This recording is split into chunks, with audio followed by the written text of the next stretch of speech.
Good morning बच्चों।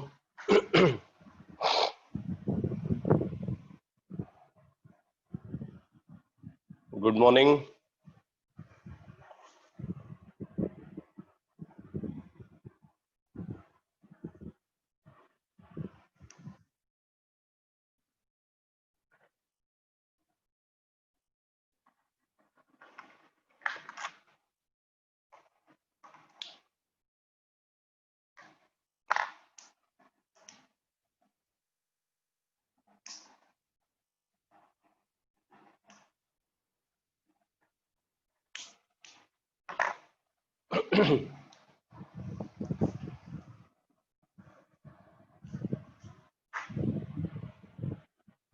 GOC की last class में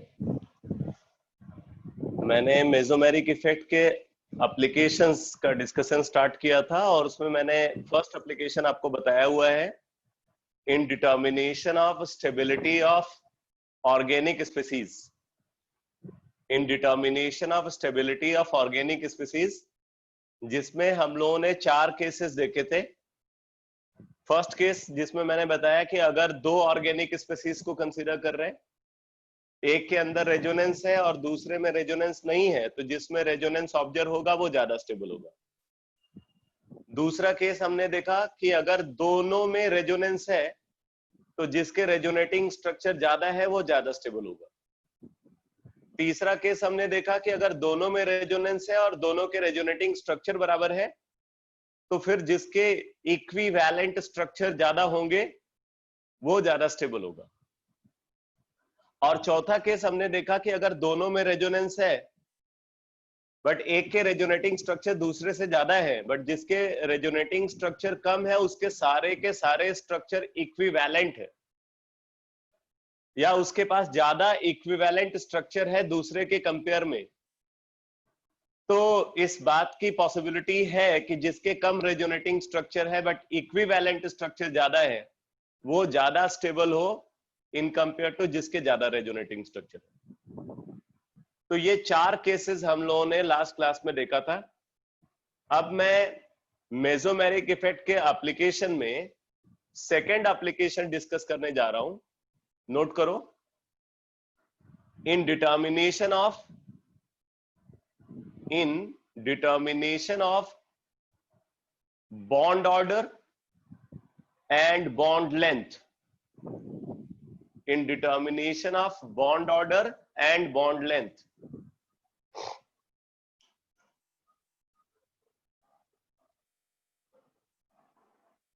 In determination of bond order and bond length.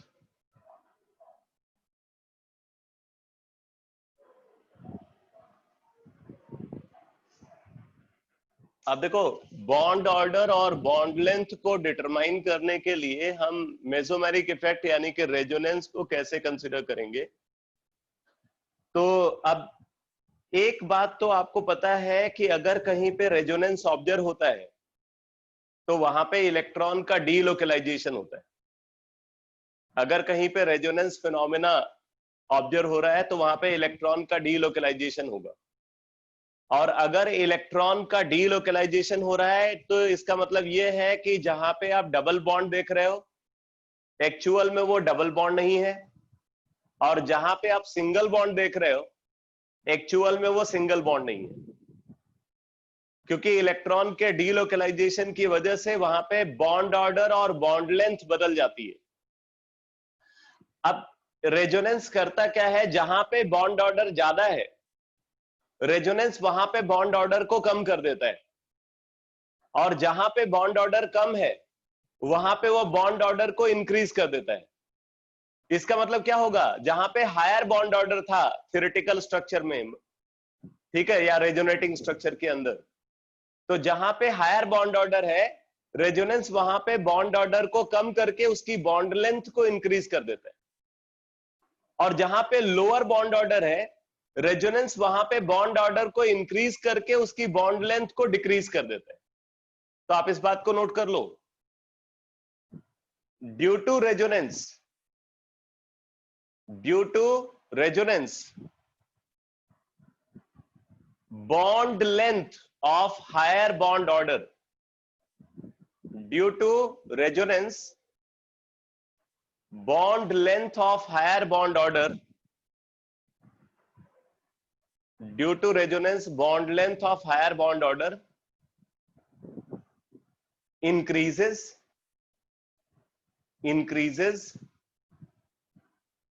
whereas bond length of lower bond order, bond length of lower bond order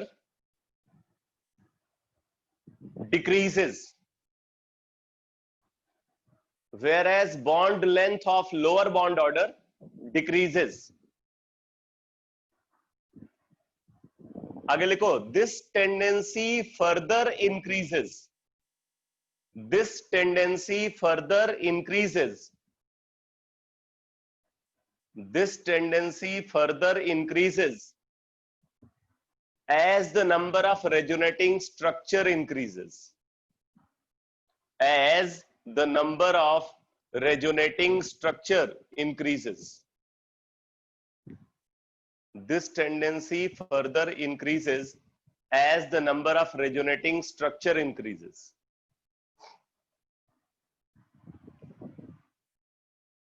This tendency further increases as the number of resonating structure increases. तो अब जैसे देखो बेटा, अगर आपसे ये बोला जा रहा है कि ये कुछ कंपाउंड्स हैं,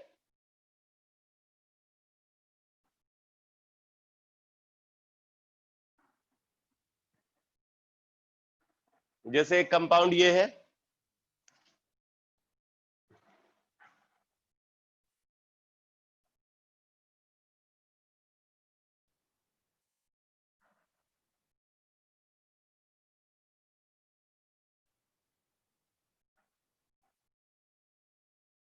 ये दूसरा कंपाउंड कंसीडर कर रहे हैं,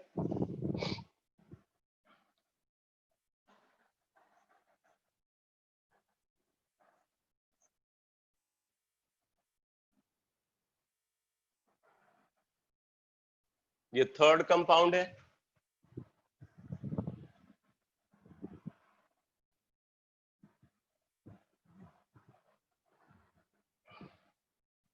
ये फोर्थ कंपाउंड है।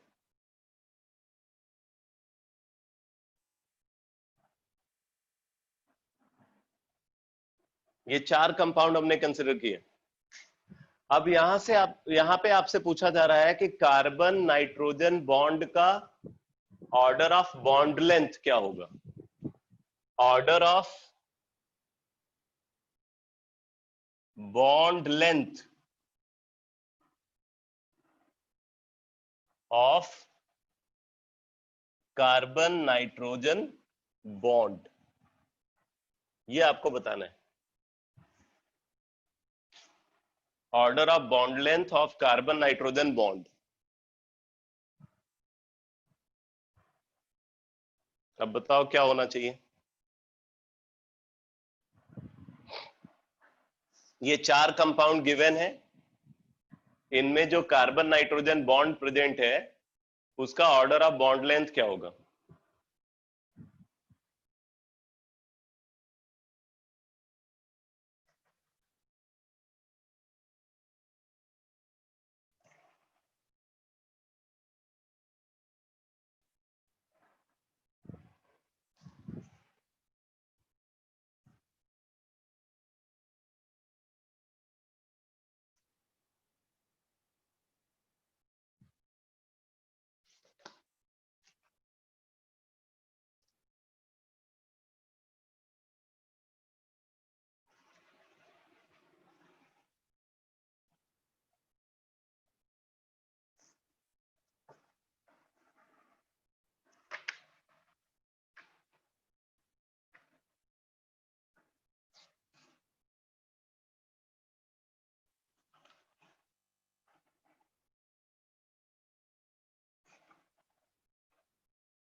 बोलो भाई।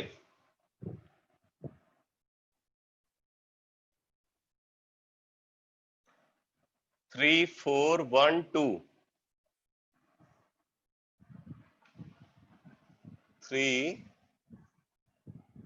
4 1 2।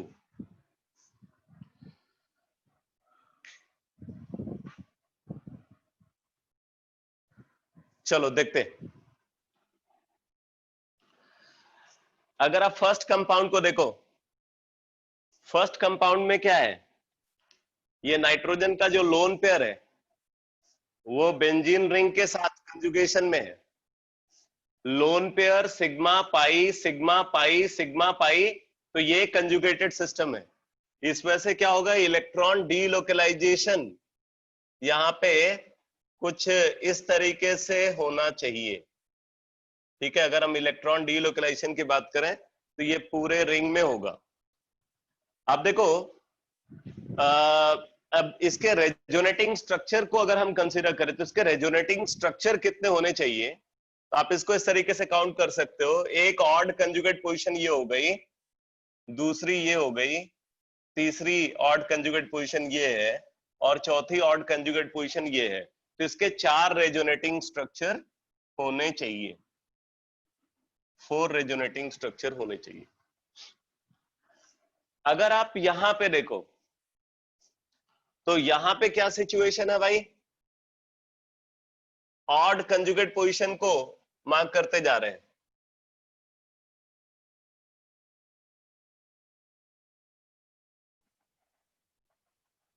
ये भी एक कंजुगेट पोजीशन हो गई, देखो कैसे, pi sigma pi.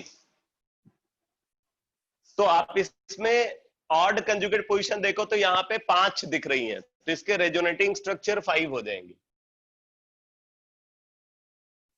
5 resonating structure है। यहां पे आप देखो इसमें कंजुगेशन ही नहीं है, तो क्या होगा, कोई रेजोनेंस नहीं होगा, नो रेजोनेंस।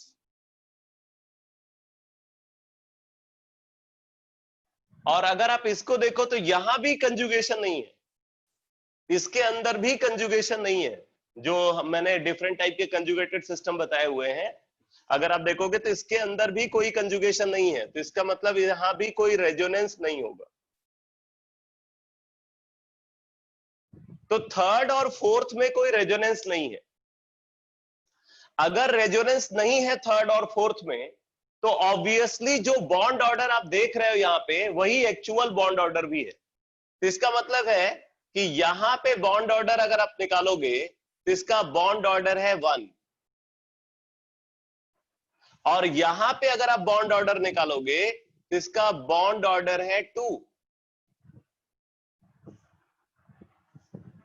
अगर आप इस पोजीशन पे बॉन्ड ऑर्डर निकालोगे, इस पोजीशन पे कार्बन नाइट्रोजन बॉन्ड का, तो आपको यहां पे थियोरेटिकली तो दिख रहा है सिंगल बॉन्ड, बट रेजोनेंस की वजह से क्या आएगा, यहां पे मल्टीपल बॉन्ड कैरेक्टर आएगा। तो यहां पे जो बॉन्ड ऑर्डर आएगा बेटा, ये बॉन्ड ऑर्डर 1 और 2 के बीच में होगा, इन बिटवीन 1 एंड 2। और उसी तरीके से जब आप इस पोजीशन पे बॉन्ड ऑर्डर निकालोगे तो यहां भी bond order in between 1 and 2 आएगा।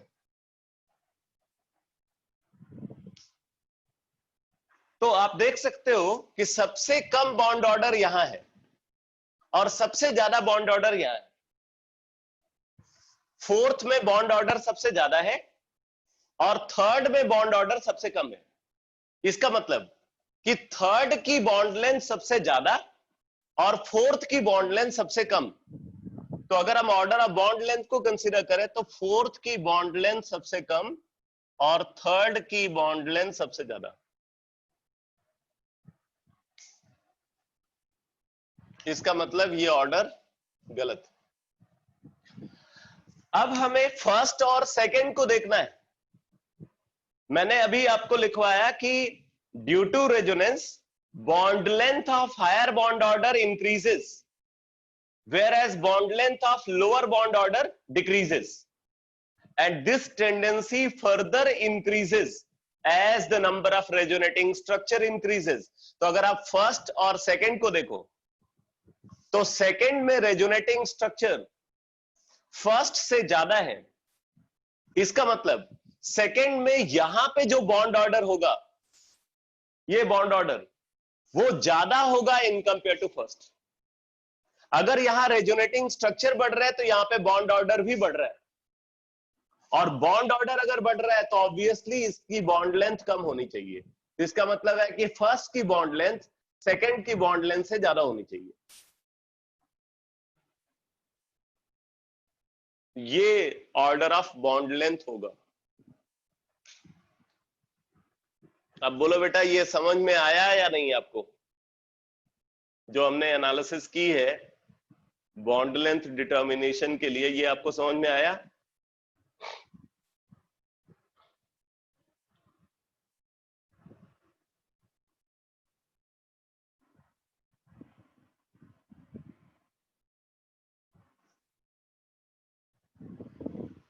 ठीक है, तो यहाँ पे हमने सबसे पहले बॉन्ड ऑर्डर निकाला। तो हमने ये देखा कि इसके अंदर रेजोनेंस नहीं है। इसका मतलब कि जो बॉन्ड हम थियोरेटिकली देख रहे हैं वही एक्चुअल में भी प्रेजेंट है। तो यहाँ पे बॉन्ड ऑर्डर 1 है। यहाँ भी रेजोनेंस नहीं है, तो जो बॉन्ड हम थियोरेटिकली देख रहे हैं वही एक्चुअल बॉन्ड ऑर्डर भी है। तो यहाँ पे बॉन्ड ऑर्डर 2 आ गया। अब इन दोनों में हमें रेजोनेंस दिख रहा है, दोनों में रेजोनेंस है। दूसरे वाले के रेजोनेटिंग स्ट्रक्चर पहले वाले से ज्यादा है, सेकेंड वाले के रेजोनेटिंग स्ट्रक्चर फर्स्ट वाले से ज्यादा है। तो अगर रेजोनेटिंग स्ट्रक्चर इसमें ज्यादा है तो यहां पे बॉन्ड ऑर्डर भी ज्यादा होगा, और बॉन्ड ऑर्डर ज्यादा होगा तो ये वाला बॉन्ड छोटा होगा। तो सेकंड में कार्बन नाइट्रोजन बॉन्ड छोटा होगा इन कंपेयर टू फर्स्ट।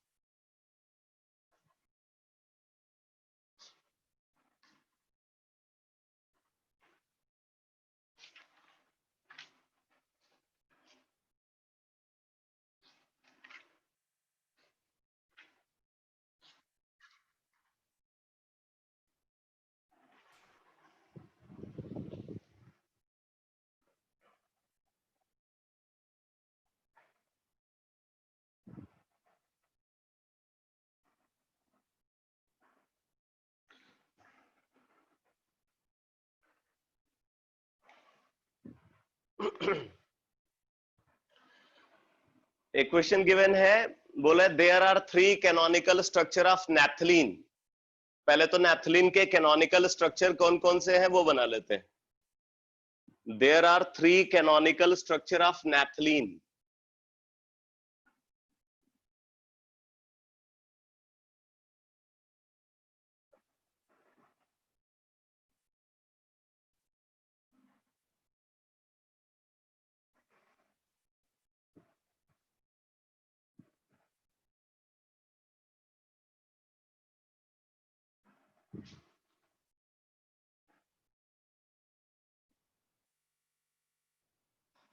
ये एक स्ट्रक्चर है नैप्थलीन का।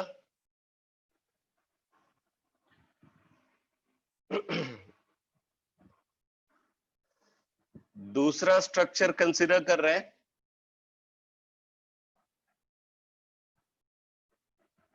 ये सेकंड स्ट्रक्चर है। थर्ड स्ट्रक्चर इसका अगर कंसीडर करें तो थर्ड स्ट्रक्चर ऐसा है,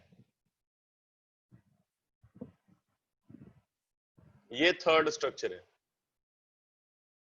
तो नैप्थलीन के ये 3 रेजोनेटिंग स्ट्रक्चर है। अब एक चीज यहां पे समझ लेना बेटा कि बेंजीन हो गया, नैप्थलीन हो गया, एंथ्रासीन हो गया, फिनैंथ्रीन हो गया, ये सब ऐसे कंपाउंड्स हैं जिनमें बेंजीन रिंग या फ्यूज्ड बेंजीन रिंग प्रेजेंट होती है। तो जब हम इनके रेजोनेटिंग स्ट्रक्चर ड्रॉ करते हैं तो हमेशा हम इनके अनचार्ज स्ट्रक्चर को ही काउंट करेंगे, इनके चार्ज स्ट्रक्चर को काउंट नहीं करेंगे। बेंजीन, नैप्थलीन, एंथ्रासीन, फिनैंथ्रीन, अगर इन कंपाउंड्स को कंसीडर किया जाए तो इनके सिर्फ अनचार्ज रेजोनेटिंग स्ट्रक्चर ही काउंट किए जाते हैं, इनका चार्ज रेजोनेटिंग स्ट्रक्चर कंसीडर नहीं किया जाता। आप इसको नोट में लिख लो, नोट में लिखो, लिखो in case of benzene, naphthalene, anthracene, anthracene and phenanthrene and phenanthrene or some other compounds or some other compounds or some other compounds which possess fused benzene ring, which possess fused benzene ring, which possess fused benzene ring,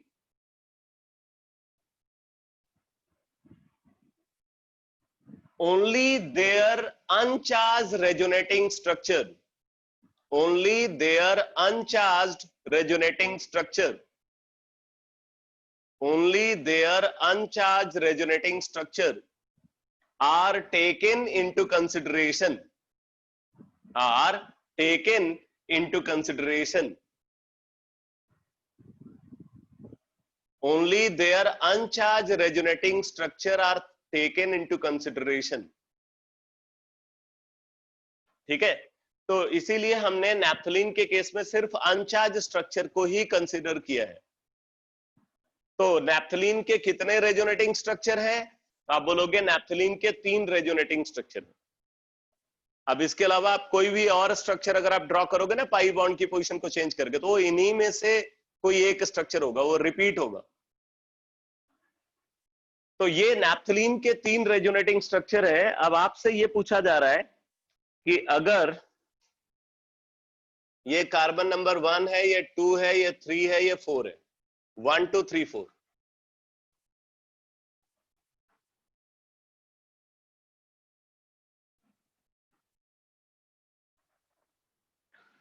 तो आपसे बोला जा रहा है कि यहां पे 4 option given है. First option, all carbon carbon bond, all carbon carbon bond are of same length. First option. Second option बोला जा रहा है कि C1 C2 bond is shorter than C2 C3 bond. C2 C3 bond, ये second option है. Third option है C1 C2 bond is longer than C2 C3 bond.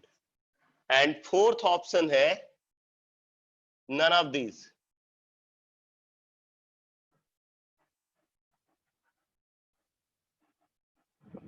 None of these. बोलो क्या होना चाहिए?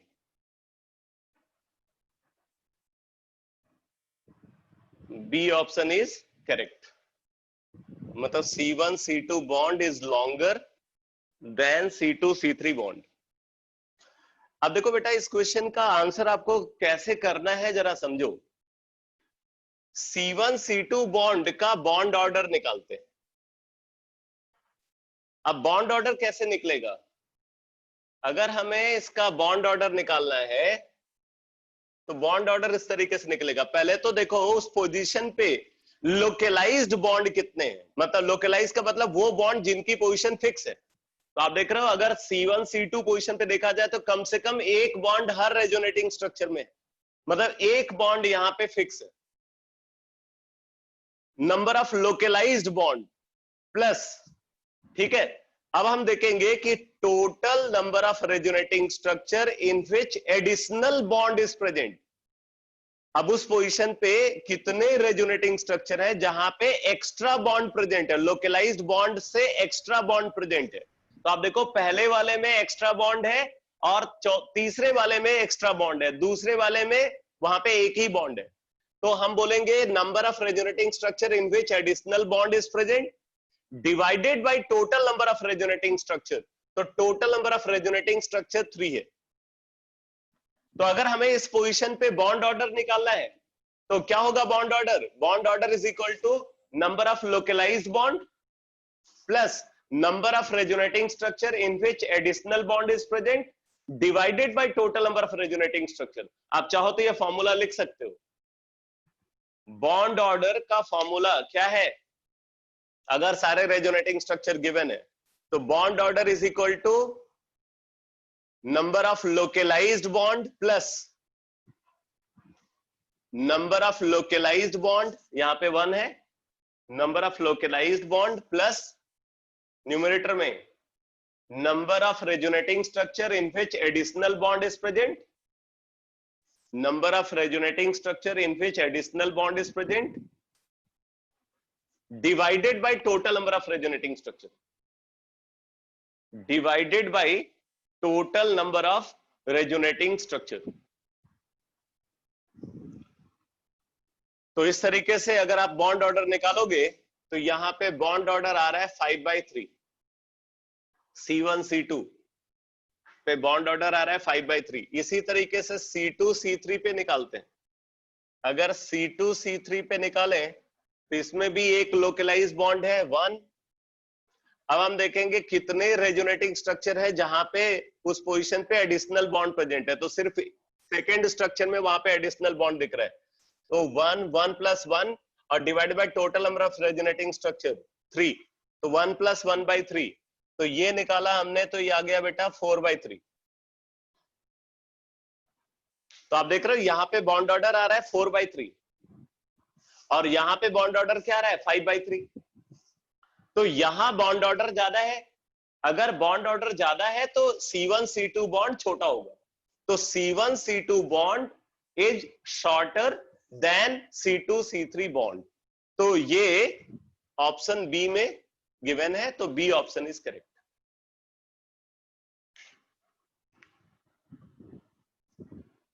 तो ये एनालिसिस समझ में आ गई बेटा, कैसे करना है क्वेश्चन को सॉल्व, ये समझ में आ गया।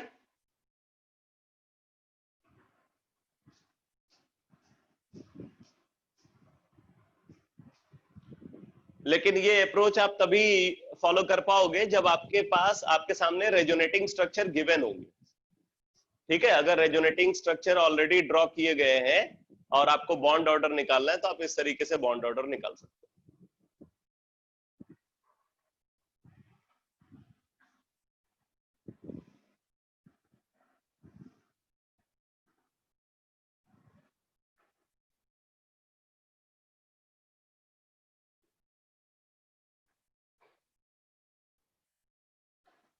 अब जैसे अगर आपसे बोला जाए कि बेंजीन के कितने रेजोनेटिंग स्ट्रक्चर है, तो आप सिर्फ ये 2 रेजोनेटिंग स्ट्रक्चर को ही कंसिडर करोगे।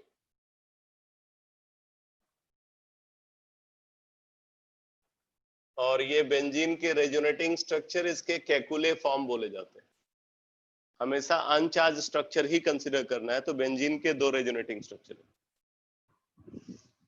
देवार फॉर्म जो होता है वो बहुत ही अनस्टेबल स्ट्रक्चर होता है, इसलिए उसको हम कंसिडर नहीं करते। अगर एंथ्रासीन को कंसिडर करें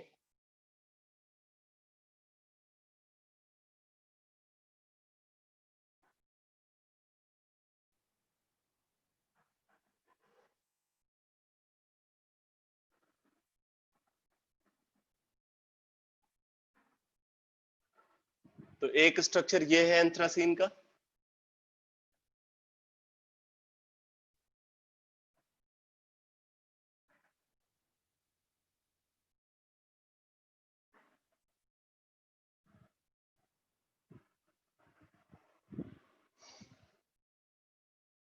अब देखो अगर आपको एंथ्रासीन का सेकंड स्ट्रक्चर बनाना है तो आप सिर्फ फर्स्ट रिंग में जो पाई बॉन्ड है आप इनको डीलोकलाइज कर दो। तो अगर आप इनको डीलोकलाइज करते हो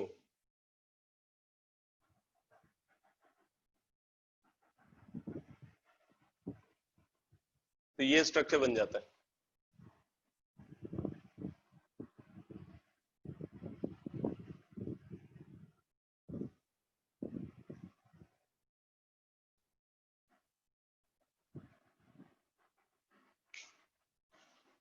अब देखो, अब ये जो पाई बॉन्ड है इनको पूरे रिंग में इस तरीके से घुमा देते हैं।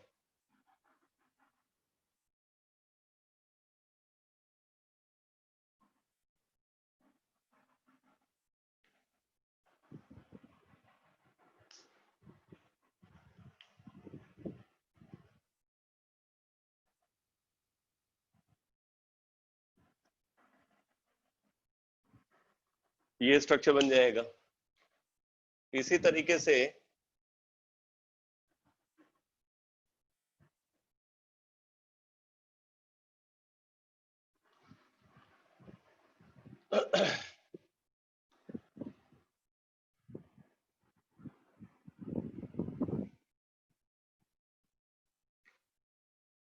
इसका एक स्ट्रक्चर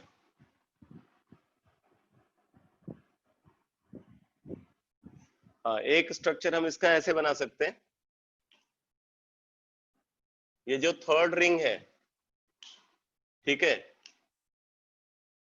इसके पाई बॉन्ड को आप डीलोकलाइज कर दो। थर्ड रिंग के पाई बॉन्ड को डीलोकलाइज कर दो।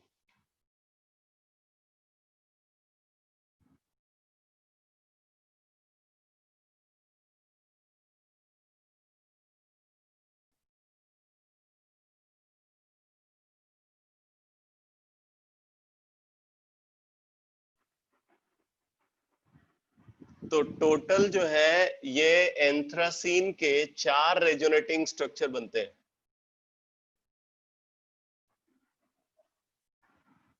इसके टोटल 4 रेजोनेटिंग स्ट्रक्चर है। तो एक तो यहाँ पे बॉन्ड ऑर्डर आपसे पूछा जा सकता है किसी भी पोजीशन पे। फॉर एग्जांपल, अगर आपको इस पोजीशन पे, ये वाली पोजीशन पे अगर आपको बॉन्ड ऑर्डर निकालना है, कितना होना चाहिए बताओ?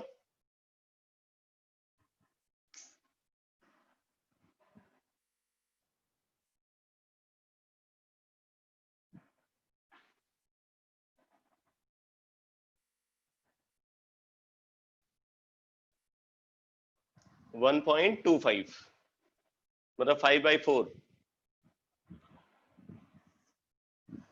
तो देखो, अब यहाँ पे अगर आपको बॉन्ड ऑर्डर निकालना है तो वही अप्रोच रहेगा। लोकलाइज्ड बॉन्ड कितना है, तो एक लोकलाइज्ड बॉन्ड है जो हर स्ट्रक्चर में आपको दिख रहा है, प्लस अब हम देखेंगे कि कितने ऐसे स्ट्रक्चर हैं जिनमें यहाँ पे एडिशनल बॉन्ड है। तो पहले वाले में नहीं है, दूसरे वाले में नहीं है, तीसरे वाले में नहीं है, चौथे वाले में है। तो एक स्ट्रक्चर में यहाँ पे एडिशनल बॉन्ड है और टोटल 4 स्ट्रक्चर है, तो 1 + 1/4, तो 1.25 बॉन्ड ऑर्डर होगा। 1.25 यहाँ पे बॉन्ड ऑर्डर होना चाहिए। सर, हाँ बोलो। सर एंथ्रासीन में number of odd conjugate positions को काउंट करके नहीं आ सकता वो? नहीं, यहाँ पे ऑड कंजुगेट पोजीशन को काउंट करके नहीं होगा, क्योंकि मैंने आपको बताया ना कि यहाँ पे हम चार्ज स्ट्रक्चर नहीं बनाते, सिर्फ अनचार्ज स्ट्रक्चर बनाते हैं। जो ऑड कंजुगेट पोजीशन काउंट करके आप रेजोनेटिंग स्ट्रक्चर बनाते हैं ना, उसमें चार्ज स्ट्रक्चर को भी काउंट किया जाता है। Okay sir, thank you. तो इसी अप्रोच के साथ आप अगर रेजोनेटिंग स्ट्रक्चर गिवन हो तो आप कहीं भी बॉन्ड ऑर्डर निकाल सकते हो। तो बॉन्ड ऑर्डर हमने निकाला, इसका बॉन्ड ऑर्डर क्या आ गया? 1.25। अब देखो, एक क्वेश्चन और पूछा जाता है यहाँ पे। क्वेश्चन ये पूछा जाता है कि अगर इस तरीके से रेजोनेटिंग स्ट्रक्चर गिवन है तो इन रेजोनेटिंग स्ट्रक्चर की स्टेबिलिटी का ऑर्डर क्या होगा? Order of stability of resonating structure of benzene, naphthalene, anthracene, phenanthrene etcetera. तो अगर आपको इनकी ऑर्डर ऑफ स्टेबिलिटी बतानी है तो देखो, ऑर्डर ऑफ स्टेबिलिटी कैसे निकालते हैं। अब ऑर्डर ऑफ स्टेबिलिटी आपको निकालनी है तो आपको हमेशा इस तरीके से देखना है कि आप जिस रिंग, बेसिकली आपको यह देखना होगा कि कितनी बेंजीन रिंग वहां पे आपको दिख रही है। ठीक है, नॉर्मल बेंजीन रिंग कितनी दिख रही है। जिस स्ट्रक्चर में जितनी ज्यादा नॉर्मल बेंजीन रिंग प्रेजेंट होंगी वो स्ट्रक्चर उतना ज्यादा स्टेबल होगा। फॉर एग्जांपल, अगर हमें नॉर्मल बेंजीन रिंग काउंट करनी है पहले स्ट्रक्चर में, तो देखो कैसे देखेंगे। हमें क्या करना है, हमें इस पार्ट को क्लोज कर देना और सिर्फ फर्स्ट रिंग पे फोकस करना है। ये वाला पार्ट को हमने क्लोज कर दिया, ठीक है, और फर्स्ट रिंग पे फोकस कर रहे हैं।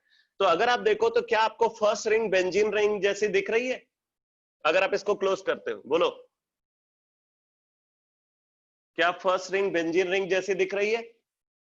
ठीक है, तो इसका मतलब कि ये एक नॉर्मल बेंजीन रिंग है। अब देखो, अब आप सेकंड को देखो, सेकंड को तो क्या किया आपने, फर्स्ट को क्लोज कर दिया और थर्ड को क्लोज कर दिया। क्या ये नॉर्मल बेंजीन रिंग दिख रही है? आप अपने कॉपी पे भी उस चीज को देख सकते हो जैसे मैं आपको यहाँ पे बता रहा हूँ, ठीक है। तो आपको दिख रहा होगा कि ये सेकंड रिंग भी नॉर्मल बेंजीन रिंग जैसी दिख रही है, तो इसका मतलब है कि ये भी एक नॉर्मल बेंजीन रिंग है। तो दो हो गई। अब जरा ऐसी तरीके से आप सेकंड को क्लोज करो और थर्ड को देखो, सेकंड को क्लोज करो और थर्ड को देखो, क्या दिख रहा है नॉर्मल बेंजीन रिंग? नहीं दिख रहा है। यहाँ पे तीसरा डबल बॉन्ड तो आपको दिख ही नहीं रहा रिंग के अंदर, ठीक है। तो इसका मतलब कि पहले वाले स्ट्रक्चर में सिर्फ दो नॉर्मल बेंजीन रिंग है, फर्स्ट स्ट्रक्चर में दो नॉर्मल बेंजीन रिंग है। अब आप सेकंड को काउंट करो इसी तरीके से, आपने इसको क्लोज कर दिया तो फर्स्ट में नॉर्मल बेंजीन रिंग दिख रही है, ठीक है। अब उसी तरीके से अगर आप इन दोनों को क्लोज करो, क्या सेकंड दिख रहा है नॉर्मल बेंजीन रिंग? सेकंड में नहीं दिख रहा है। अगर इन दोनों को क्लोज करते हो तो सेकंड ये है, ये नॉर्मल बेंजीन रिंग नहीं है, क्योंकि यहाँ पे आपको पाई बॉन्ड नहीं दिख रहा है इस पोजीशन पे, ठीक है। इसी तरीके से अगर आप सेकंड को क्लोज करो तो थर्ड में नॉर्मल बेंजीन रिंग आपको नहीं दिखेगी। तो इसका मतलब कि सेकंड वाले में सिर्फ एक नॉर्मल बेंजीन रिंग है और फर्स्ट वाले में दो। ऐसे ही आप थर्ड को काउंट करोगे, अगर आपने इसको क्लोज किया तो यहां नॉर्मल बेंजीन रिंग नहीं है। अगर आप इन दोनों को क्लोज करोगे तो बीच वाले में भी नॉर्मल बेंजीन रिंग नहीं है। बट अगर आप ये सेकंड को क्लोज करोगे थर्ड वाले में नॉर्मल बेंजीन रिंग है, तो इसमें एक नॉर्मल बेंजीन रिंग है। ऐसे ही फोर्थ में आप काउंट करोगे तो ये वाली नॉर्मल बेंजीन रिंग नहीं होगी, ये बीच वाली होगी और इधर वाली भी होगी। तो इसका मतलब मैं यहां पे लिख देता हूं, पहले वाले में दो रिंग, दूसरे वाले में एक रिंग, तीसरे वाले में एक रिंग, चौथे वाले में दो रिंग। तो अगर हम ऑर्डर ऑफ स्टेबिलिटी की बात करें तो first and fourth are equally stable, first and fourth are equally stable, but they are more stable than that of second and third. Second and third are equally stable. तो ये इनकी order of stability होगी।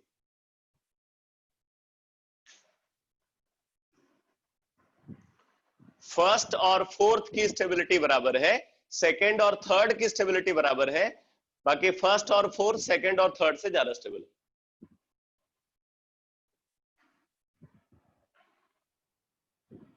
अभी हमने naphthalene के 3 structure बनाए थे, जरा बताना उन तीनों स्ट्रक्चर में ऑर्डर ऑफ स्टेबिलिटी क्या है 1 2 3 की?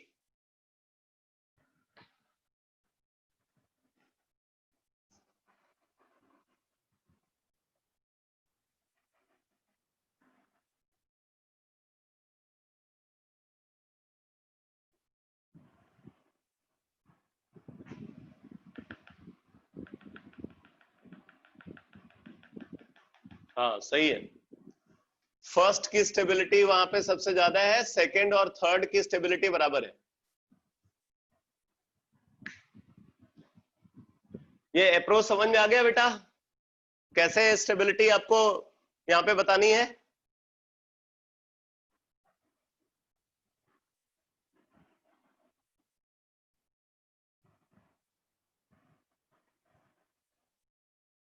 करनाल स्टूडेंट्स रिस्पांस नहीं मिल रहा है।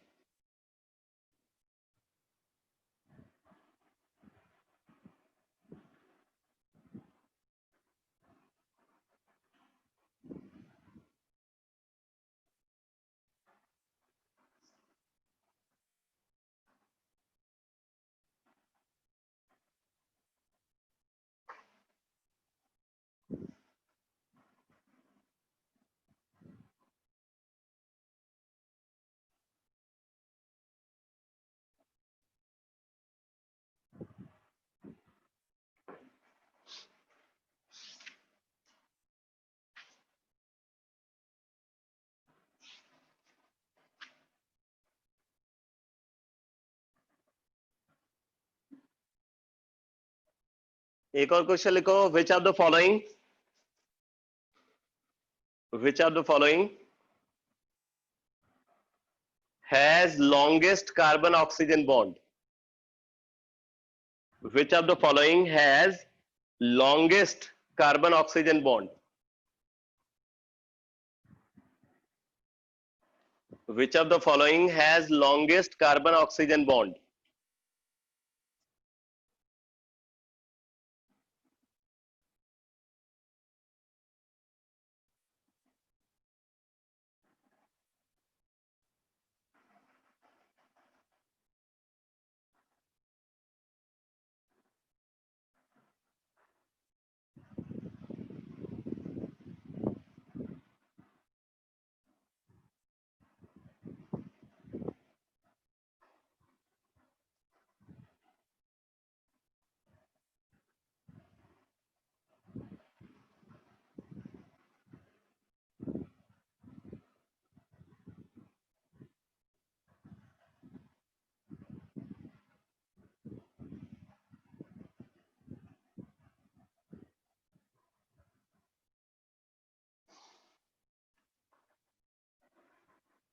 आप ऑर्डर ही बता दो, order of bond length of carbon oxygen bond, order of bond length of carbon oxygen bond.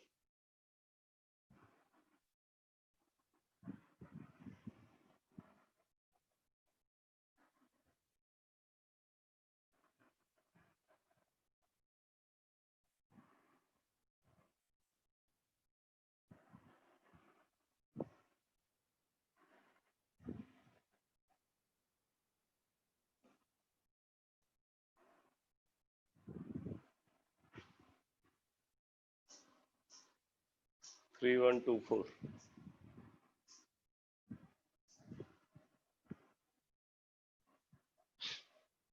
Three का सबसे कम और फोर का सबसे ज्यादा,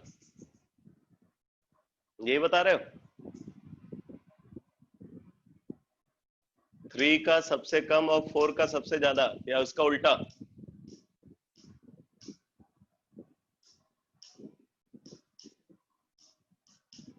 अच्छा, अपोजिट बोल रहे हो, मतलब थ्री का सबसे ज्यादा और फोर का सबसे कम।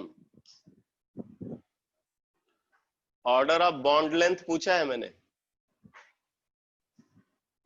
तो ऑर्डर ऑफ बॉन्ड लेंथ सबसे ज्यादा बॉन्ड ऑर्डर यहां होगा, क्योंकि यहां पे रेजोनेंस नहीं है, तो यहां पे बॉन्ड ऑर्डर 2 ही रहेगा जो आप थियोरेटिकली देख रहे हो। यहां पे बॉन्ड ऑर्डर चेंज होगा, यहां पे बॉन्ड ऑर्डर चेंज होगा, क्योंकि यहां पे रेजोनेंस है, और इसमें सबसे ज्यादा रेजोनेंस है, सबसे ज्यादा रेजोनेंस फोर्थ में। ठीक है, फोर्थ में रेजोनेंस सबसे ज्यादा है, तो इसका मतलब है कि जब आप नंबर ऑफ रेजोनेटिंग स्ट्रक्चर बढ़ाते हो तो ऑब्वियसली जो हायर बॉन्ड ऑर्डर है वहां पे बॉन्ड ऑर्डर कम होगा। तो इसमें बॉन्ड ऑर्डर सबसे कम होना चाहिए। मान लो यहाँ पे बॉन्ड ऑर्डर है एक्स, यहाँ पे बॉन्ड ऑर्डर है वाई, और यहाँ पे बॉन्ड ऑर्डर है जेड। ठीक है, तो अगर हम बॉन्ड ऑर्डर का ऑर्डर देखें तो 2 वैल्यूज सबसे बड़ी होगी, 2, उसके बाद फिर होना चाहिए जेड, फिर होना चाहिए वाई, और फिर होना चाहिए एक्स। बॉन्ड ऑर्डर का ऑर्डर को देखें तो इसमें 2 वैल्यू सबसे बड़ी है, फिर जेड होना चाहिए, फिर वाई होना चाहिए, फिर एक्स होना चाहिए। ठीक है, वाई देन एक्स। अब आप बोलोगे कि ये कैसे लिख दिया, तो यहां तो रेजोनेंस है ही नहीं, रेजोनेंस नहीं है, तो जो बॉन्ड ऑर्डर आप थियोरेटिकल स्ट्रक्चर में देख रहे हो वही एक्चुअल भी है। तो आप वहां पे बॉन्ड ऑर्डर 2 देख रहे हो, एक्चुअल बॉन्ड ऑर्डर भी 2 होगा। बाकी यहां पे रेजोनेंस है, बट रेजोनेंस कम है, इसके रेजोनेटिंग स्ट्रक्चर कम है। रेजोनेटिंग स्ट्रक्चर कम है तो यहां पे बॉन्ड ऑर्डर कंपैरेटिवली ज्यादा होगा। यहां पे रेजोनेटिंग स्ट्रक्चर ज्यादा है, कंजुगेशन बड़े पार्ट में ऑब्जर्व हो रहा है, तो रेजोनेटिंग स्ट्रक्चर ज्यादा है इसलिए यहां बॉन्ड ऑर्डर कम हो जाएगा, और यहां पे रेजोनेटिंग स्ट्रक्चर सबसे ज्यादा है तो सबसे कम बॉन्ड ऑर्डर होगा। तो ये ऑर्डर ऑफ बॉन्ड ऑर्डर हो गया। Therefore order of bond length, order of bond length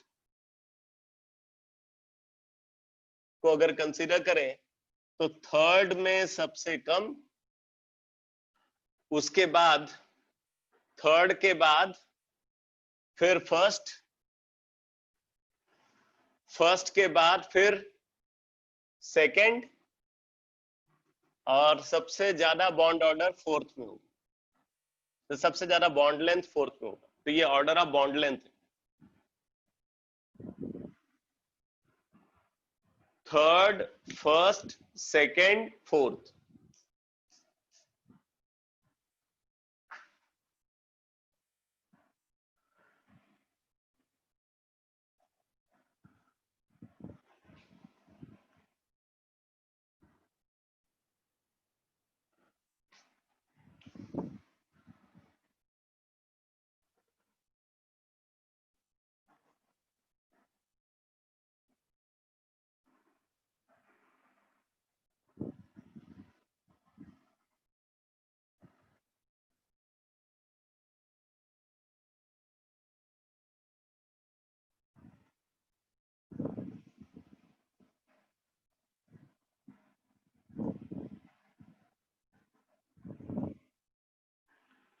ये तीन अमाइंस गिवन है, आपको कार्बन नाइट्रोजन बॉन्ड लेंथ का ऑर्डर बताना है।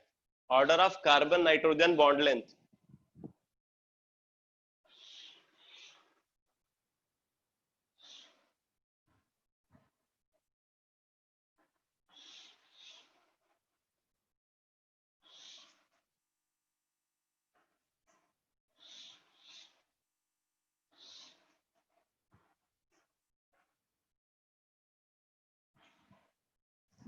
कार्बन नाइट्रोजन बॉन्ड लेंथ का ऑर्डर।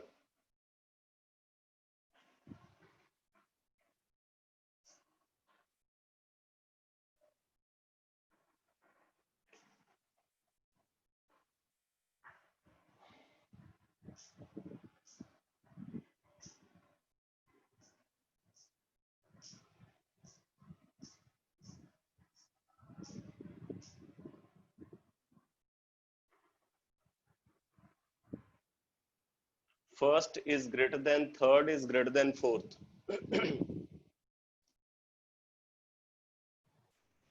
सही है। देखो पहले वाले में रेजोनेंस नहीं है, दूसरे वाले में रेजोनेंस है, तीसरे वाले में रेजोनेंस है। दूसरे वाले के resonating structure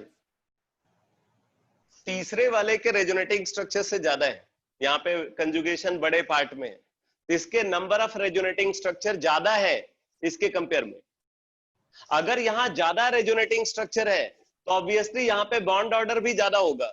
lower bond order का बॉन्ड ऑर्डर ज्यादा होगा अगर नंबर ऑफ रेजोनेटिंग स्ट्रक्चर ज्यादा होंगे, और यहाँ पे बॉन्ड ऑर्डर कम होगा। तो अगर हम बॉन्ड ऑर्डर की बात करें तो यहाँ पे बॉन्ड ऑर्डर 1, यहाँ पे बॉन्ड ऑर्डर मान लो है x, और यहाँ पे बॉन्ड ऑर्डर है y। तो आप कंपेयर करोगे तो बॉन्ड ऑर्डर का ऑर्डर ये होना चाहिए 1 is greater then y is greater then x, 1 is greater then y is greater then x। नहीं, क्या लिख रहा हूं, 1 is less than y is less than x। ये ऑर्डर ऑफ बॉन्ड ऑर्डर है।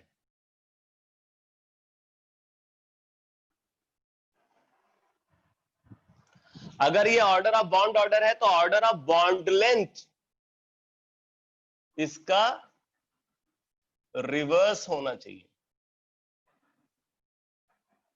तो फर्स्ट की बॉन्ड लेंथ सबसे ज्यादा, फिर थर्ड, और फिर सेकेंड।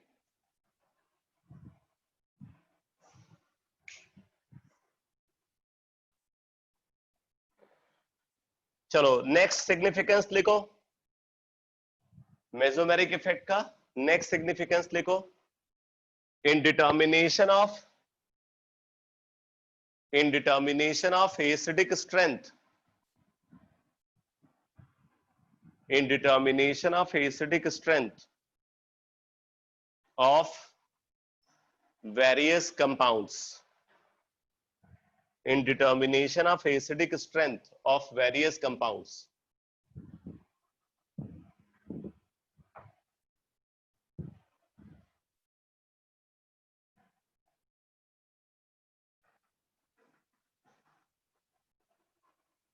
तो आप नोट करो, लिखो due to resonance, due to resonance acidic strength of various compounds, due to resonance acidic strength of various compounds always increases. Due to resonance acidic strength of various compounds always increases.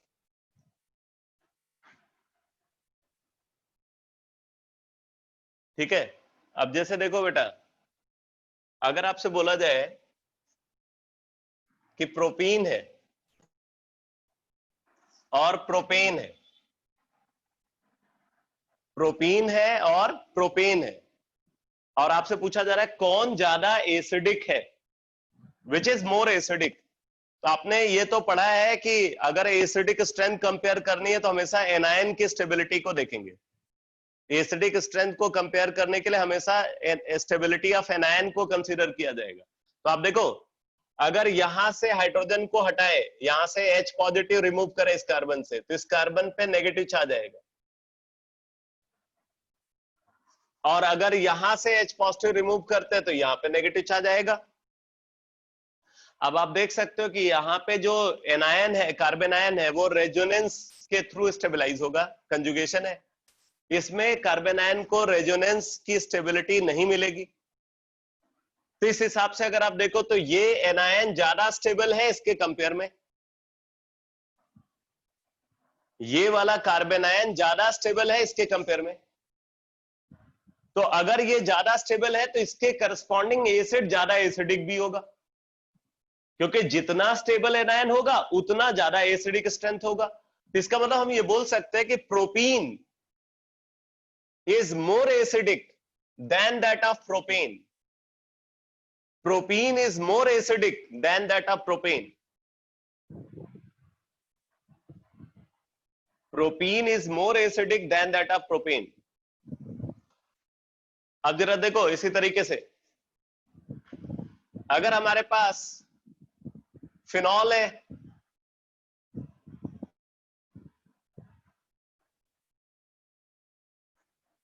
और हमारे पास है cyclohexanol, cyclohexanol, अब आपसे बोला जाता है कौन ज्यादा एसिडिक है, तो आपको क्या करना है, फटाफट एनायन आइडेंटिफाई करके एनायन की स्टेबिलिटी का ऑर्डर पता कर लेना है। तो यहां पे एनायन बनेगा ये वाला, और यहां पे एनायन बनेगा ये वाला। ये वाला एनायन रेजोनेंस स्टेबलाइज्ड है, कंजुगेशन में है, ये वाला एनायन रेजोनेंस स्टेबलाइज्ड नहीं है। इसका मतलब है कि phenoxide ion is more stable than that of ये साइक्लोहेक्स, आप इसको बोल सकते हो हेक्सॉक्साइड आयन, साइक्लोहेक्सॉक्साइड आयन। तो अगर आप देखो तो ये वाला एनायन ज्यादा स्टेबल है इसके कंपेयर में, तो obviously phenol is more acidic than that of cyclohexanol. तो फिनॉल का एसिडिक स्ट्रेंथ साइक्लोहेक्सेनॉल से ज्यादा है। तो आप देख रहे हो जहां पे रेजोनेंस ऑब्जर्व हो रहा है वहां पे एसिडिक स्ट्रेंथ भी ज्यादा है। अब देखो इसी तरीके से अगर आपके पास, अगर हमने कंसिडर किया है इस अमाइड को RCONH2 और हम कंसिडर कर रहे हैं इस अमाइन को RCH2NH2, अब हमें यह देखना है कि इनमें से कौन ज्यादा एसिडिक है। मैं यहां पे एसिडिक स्ट्रेंथ का ऑर्डर को कंपेयर कर रहा हूं, तो एसिडिक कौन ज्यादा है यह पता करने के लिए क्या करोगे, यहां से हाइड्रोजन हटाया और नेगेटिव चार्ज। ऐसे यहां से हाइड्रोजन हटाया और नेगेटिव चार्ज डेवलप कर दिया।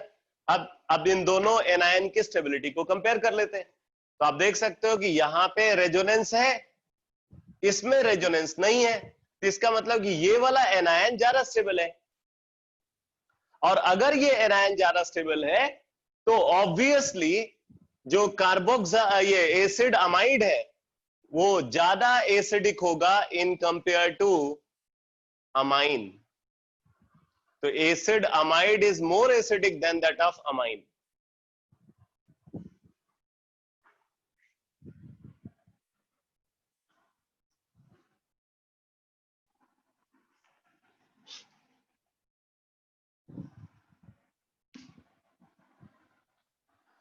अब जैसे आपसे बोला जा रहा है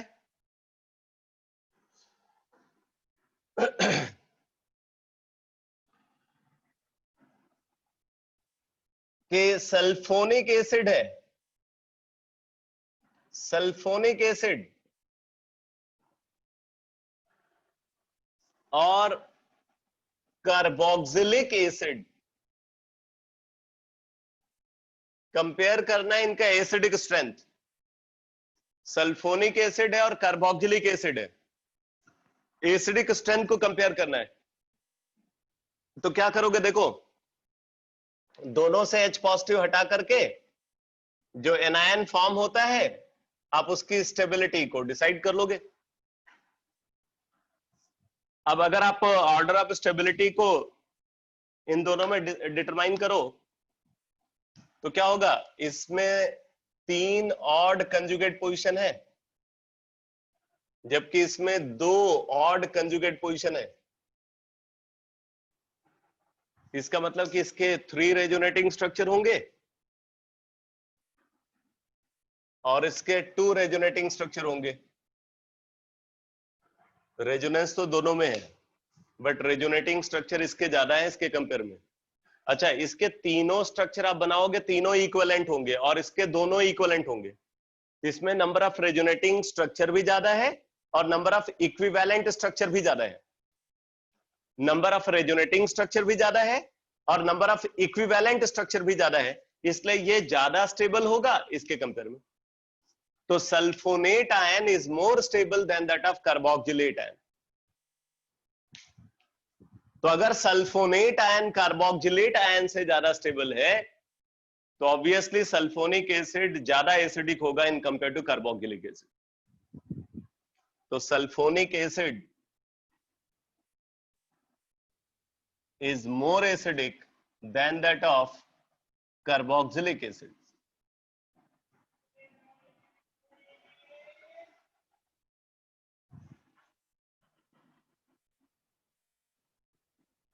तो आप हमेशा समझ लो कि जब आपको एसिडिक स्ट्रेंथ कंपेयर करना हो तो तुरंत आपको वहां पे जो एनायन प्रेजेंट है उनके जो करस्पॉन्डिंग एनायंस हैं उनकी स्टेबिलिटी को कंपेयर कर लो। जो एनायन की ऑर्डर ऑफ स्टेबिलिटी होगी वही ऑर्डर ऑफ एसिडिक स्ट्रेंथ भी होगा।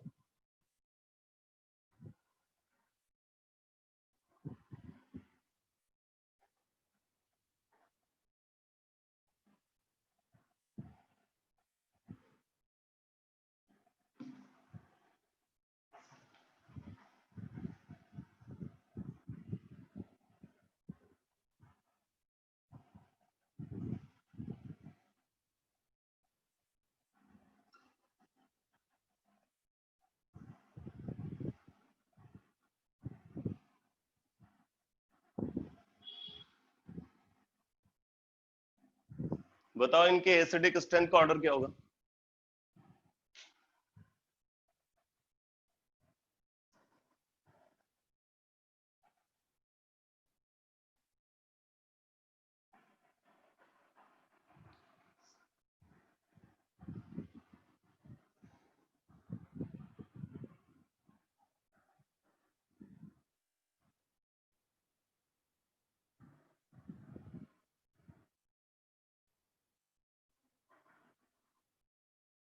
सही है। थर्ड में रेजोनेंस नहीं है तो थर्ड सबसे कम एसिडिक। फर्स्ट और सेकंड को कंपेयर करें तो फर्स्ट के रेजोनेटिंग स्ट्रक्चर कम है इन कंपेयर टू सेकंड, मतलब सेकंड ज्यादा स्टेबलाइज होगा, सेकंड का एनायन ज्यादा स्टेबलाइज होगा फर्स्ट के कंपेयर में, तो second is more acidic than that of first.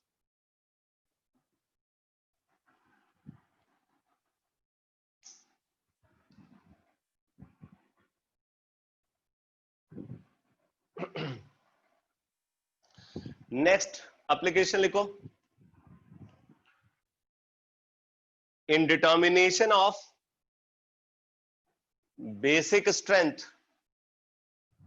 in determination of basic strength of various compounds, in determination of basic strength of various compounds,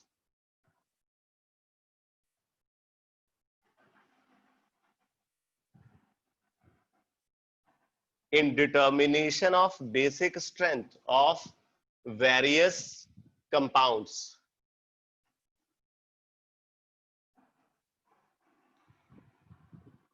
तो note करो,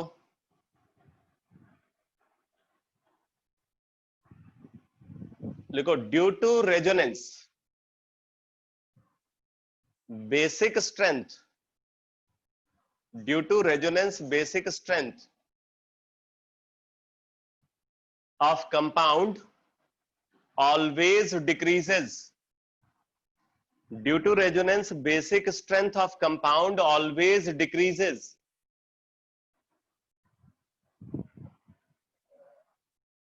लिखो exception occurs, exception occurs, exception occurs in case of guanidine, exception occurs in case of guanidine and amidine, guanidine और अमाइडीन ये दो ऐसे nitrogenous compounds हैं जहां पे रेजोनेंस बेसिक स्ट्रेंथ को बढ़ाता है, अदरवाइज अगर हम देखें तो रेजोनेंस बेसिक स्ट्रेंथ को कम करता है। तो अब जरा देखो रेजोनेंस बेसिक स्ट्रेंथ को क्यों कम करता है। जैसे अगर हमने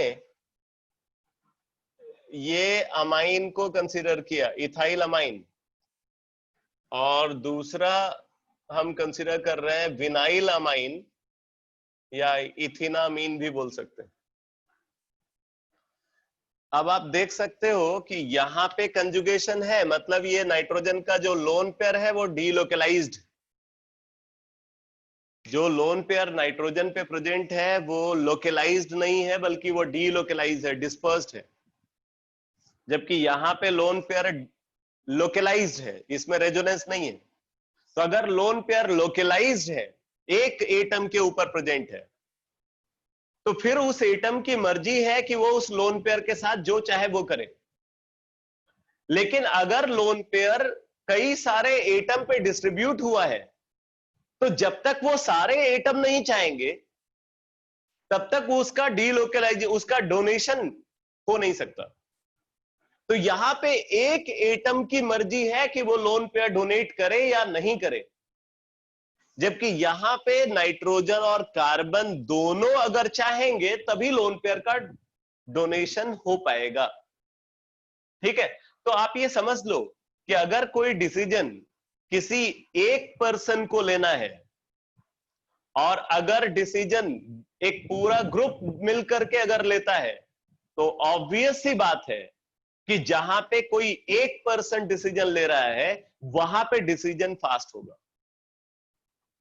ठीक है, अब यहां पे क्या डिसाइड करना है इनको ये डिसाइड करना है कि लोन पेयर इनको देना है या नहीं देना।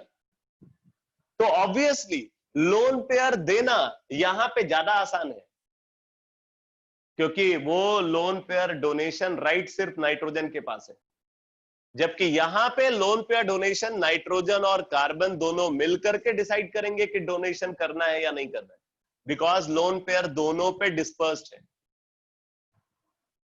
ठीक है, तो इसलिए यहां पे लोन पेयर डोनेशन डिफिकल्ट होगा। अब बेसिक स्ट्रेंथ तो इस बात पे डिपेंड करता है कि कौन कितना इजिली लोन पेयर डोनेट करता है। तो ऑब्वियसली ये ज्यादा इजिली लोन पेयर डोनेट कर रहा है, तो इसलिए इसका बेसिक स्ट्रेंथ ज्यादा होगा। Ethanamine is more basic than that of ethanamine. Ethanamine is more basic than that of ethanamine. तो यहां पे रेजोनेंस ने बेसिक स्ट्रेंथ को कम किया। इसी तरीके से अगर हम कंसीडर कर रहे हैं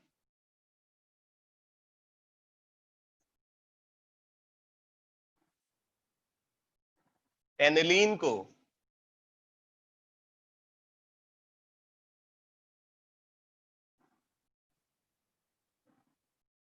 और अमीनो साइक्लोहेक्सेन को, एनिलीन एंड अमीनो साइक्लोहेक्सेन, अब हमें इनका बेसिक स्ट्रेंथ का ऑर्डर डिसाइड करना है। तो ऑब्वियसली इसमें रेजोनेंस है, इसमें रेजोनेंस नहीं है, तो ये ज्यादा बेसिक होगा।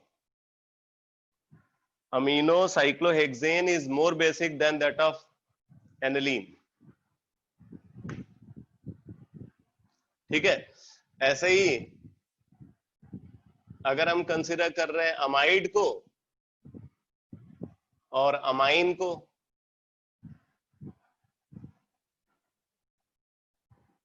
अगर आपको बेसिक स्ट्रेंथ का ऑर्डर डिसाइड करना है तो यहां पे रेजोनेंस है, इसमें रेजोनेंस नहीं है, तो ये ज्यादा बेसिक होगा इसके कंपेयर में।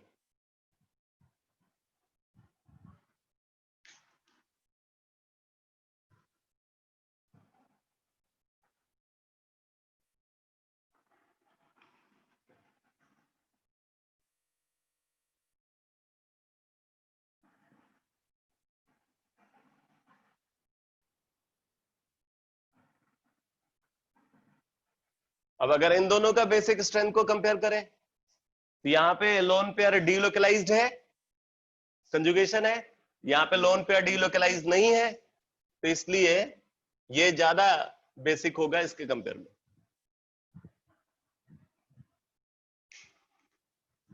तो मैं इतने सारे एग्जांपल आपको बता रहा हूं जहां पे आप देख रहे हो कि रेजोनेंस बेसिक कैरेक्टर को डिक्रीज कर रहा है। अब बोल रहे हैं कि एक्सेप्शन ऑब्जर्व होता है गुआनिडीन और अमाइडीन के केस में। तो गुआनिडीन इस कंपाउंड को बोलते हैं,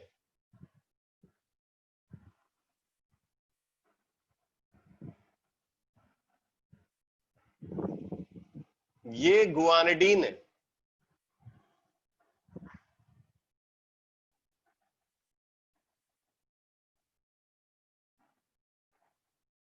और अमाइडीन इस कंपाउंड को बोलते हैं,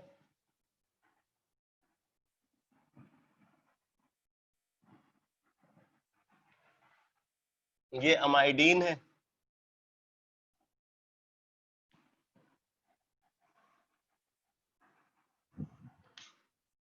बोले गुआनिडीन और अमाइडीन के केस में रेजोनेंस इनका बेसिक कैरेक्टर को इंक्रीज करता है, और जितने भी नाइट्रोजिनस कंपाउंड्स हैं उन नाइट्रोजिनस कंपाउंड्स में सबसे ज्यादा बेसिक नाइट्रोजिनस कंपाउंड गुआनिडीन होता है।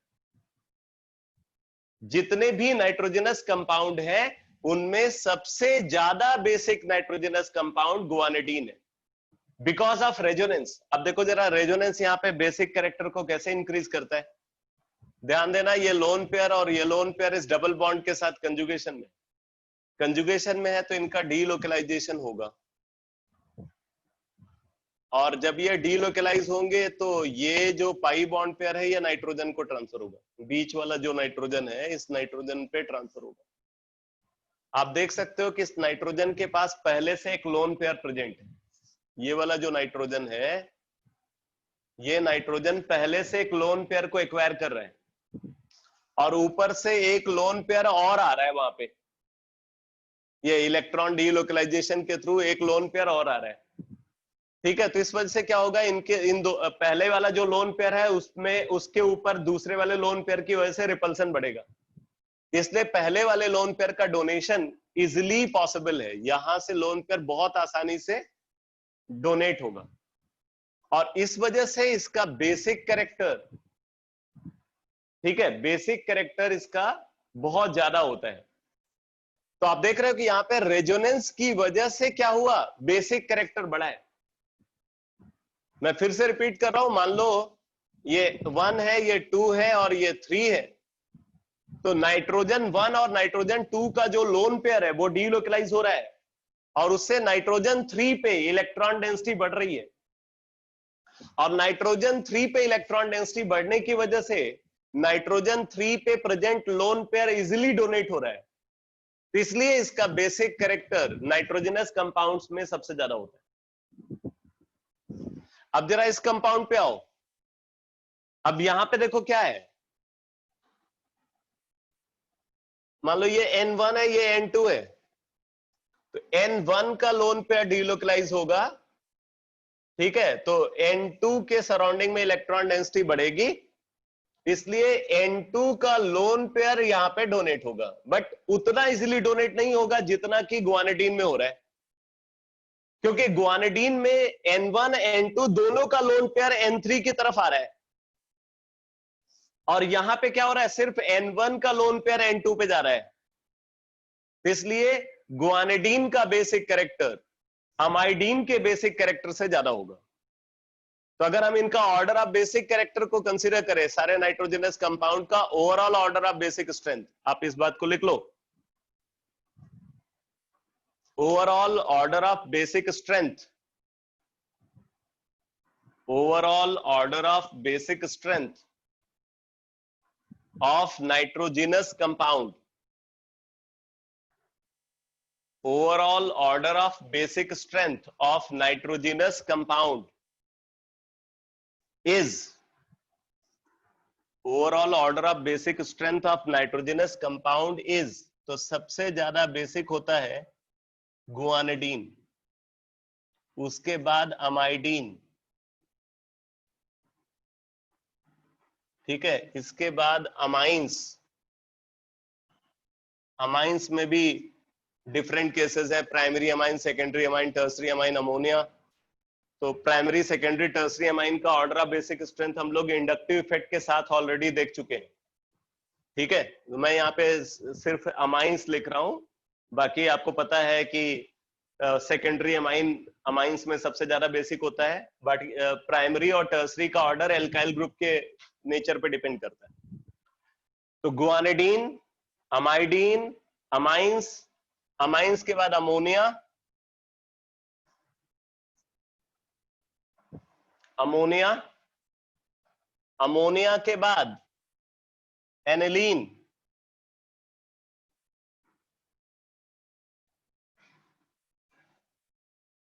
एनिलीन के बाद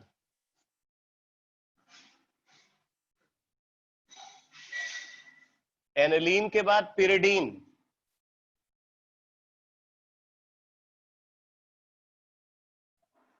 एनिलीन के बाद पिरिडीन, ठीक है, एनिलीन के बाद पिरिडीन, पिरिडीन के बाद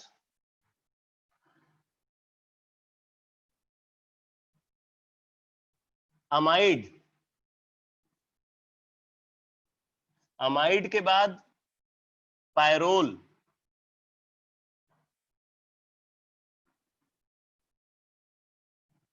पायरोल, और इसके बाद फिर आता है साइनाइड।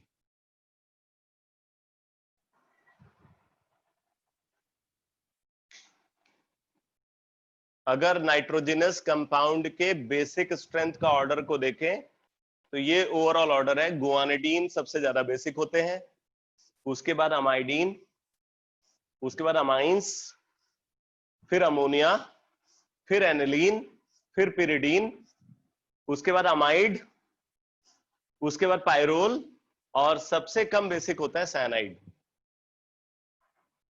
साइनाइड सबसे कम बेसिक है, इसके पीछे इसका हाइब्रिडाइजेशन रिस्पॉन्सिबल है, ये नाइट्रोजन sp हाइब्रिडाइज्ड है, तो इसलिए इस नाइट्रोजन की इलेक्ट्रोनेगेटिविटी बहुत ज्यादा है, और इलेक्ट्रोनेगेटिविटी बहुत ज्यादा होने की वजह से इस पे present lone pair tightly held है, वो डोनेट नहीं हो पाता,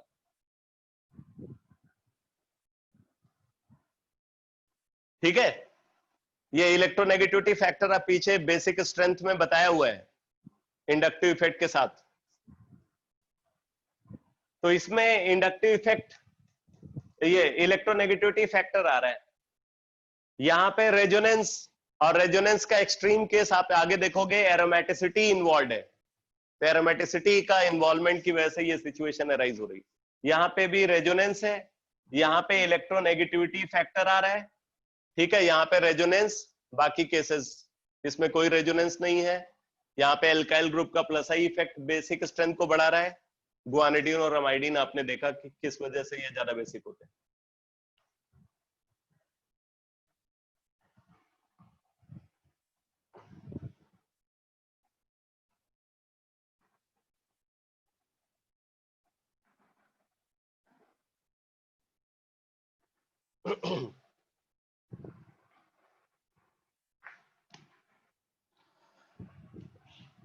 नेक्स्ट एप्लीकेशन लिखो।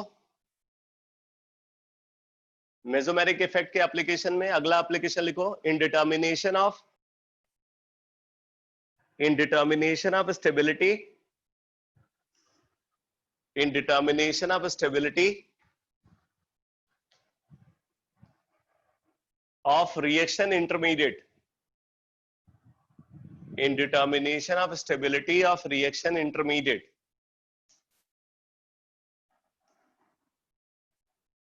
indetermination of stability of reaction intermediate,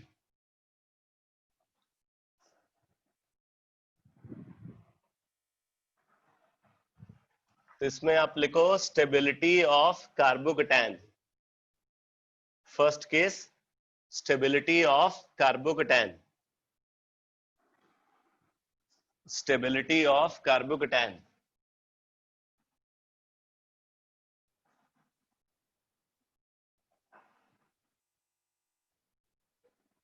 तो मैंने आपको बताया हुआ है कि आयन कोई भी हो, आयन की स्टेबिलिटी आयनिक चार्ज की इंटेंसिटी के इनवर्सली प्रोपोर्शनल होती है।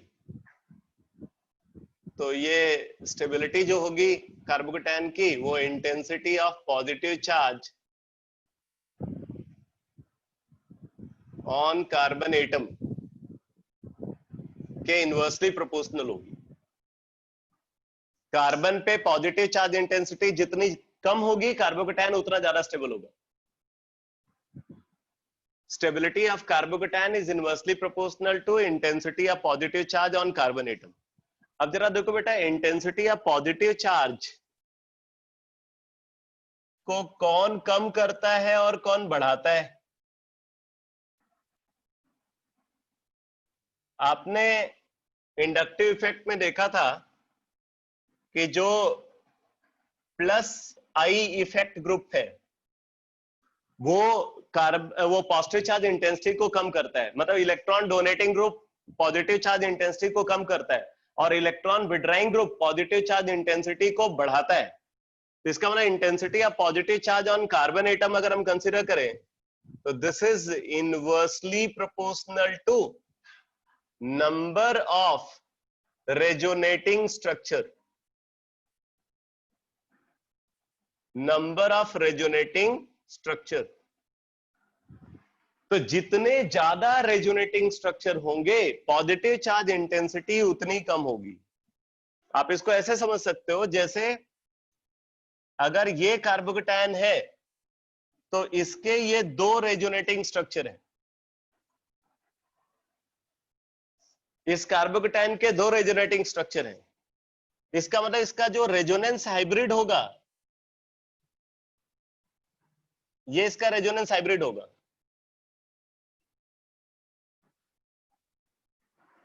ऐसा रेजोनेंस हाइब्रिड होगा। तो आप देख सकते हो कि यहाँ पे दोनों कार्बन पे इक्वल पॉजिटिव चार्ज है। तो आप यहाँ पे बोल सकते हो कि जो 2 डेल्टा है, 2 delta, delta plus delta, 2 delta is equal to E. यहाँ पे सिंगल पॉजिटिव चार्ज है, मतलब एक प्रोटॉन के बराबर पॉजिटिव चार्ज है। तो प्रोटॉनिक चार्ज इलेक्ट्रॉनिक चार्ज के बराबर होता है। तो 2 delta is equal to E, तो delta is equal to E by 2।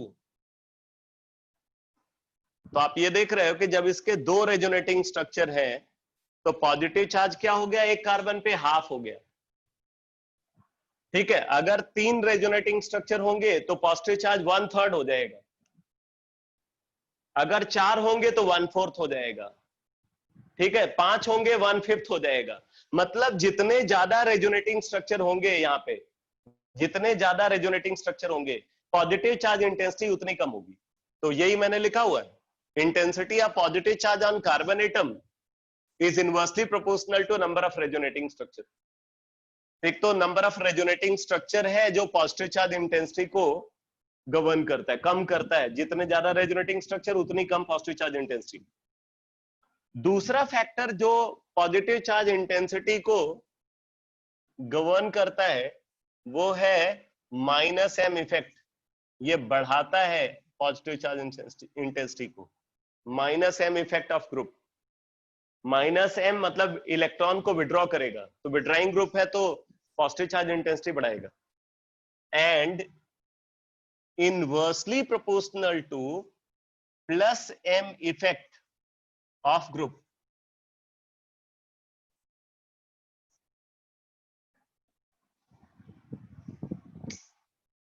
Intensity of positive charge on carbon atom is inversely proportional to number of resonating structure, directly proportional to minus m effect of group, and inversely proportional to plus m effect of group. अब इसमें आपको एक चीज बता दूं, ये जो plus M effect group है, ये कार्बोकेटायन को बहुत ज्यादा स्टेबिलिटी प्रोवाइड करता है in compared to number of resonating structure.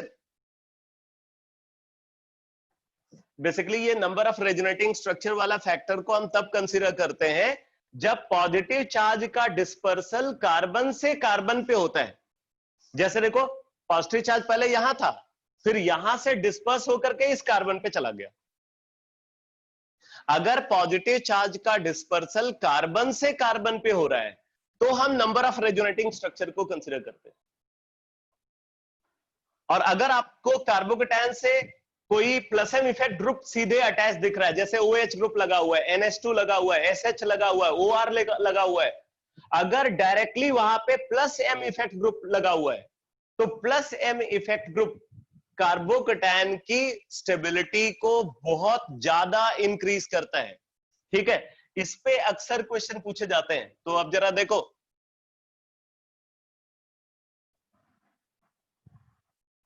जैसे अगर आपसे बोला जाए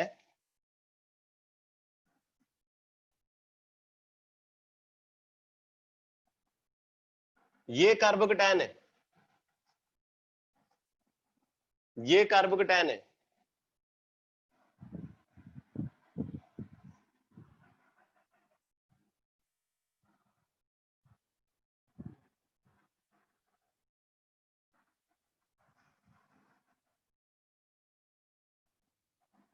ये कार्बोकेटायन है,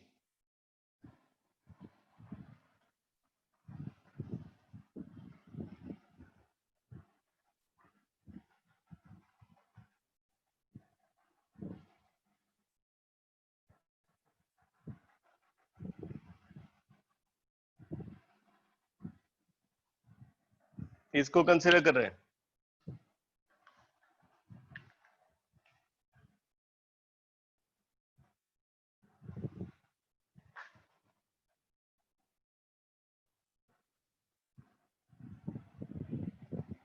हमने ये 5 कार्बोकेटायन को कंसीडर किया है।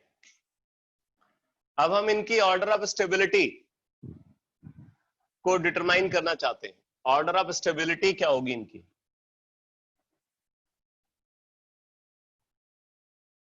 तो देखो बेटा, यहाँ पे पॉजिटिव चार्ज अगर डिस्पर्स होगा रेजोनेंस के थ्रू तो कार्बन से कार्बन पे जाएगा, मतलब आपको नंबर ऑफ रेजोनेटिंग स्ट्रक्चर देखना है। इसमें भी वो कार्बन से कार्बन पे जाएगा। यहाँ पे भी आप देखोगे पॉजिटिव चार्ज अगर डिस्पर्स होगा तो कार्बन से कार्बन पे डिस्पर्स होगा, कार्बन से कार्बन पे डिस्पर्स होगा।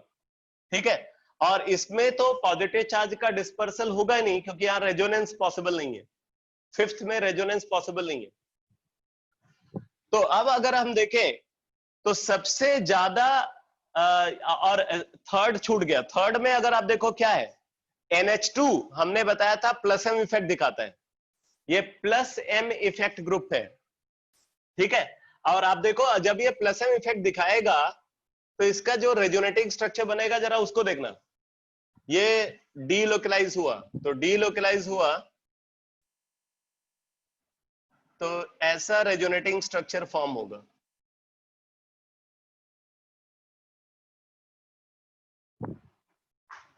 ये पॉजिटिव चार्ज इस कार्बन से हट करके अब नाइट्रोजन पे चला जाएगा, तो आप देख सकते हो यहां पे दो रेजोनेटिंग स्ट्रक्चर है। अब मुझे बताओ इन दोनों में कौन ज्यादा स्टेबल है, ऊपर वाला या नीचे वाला?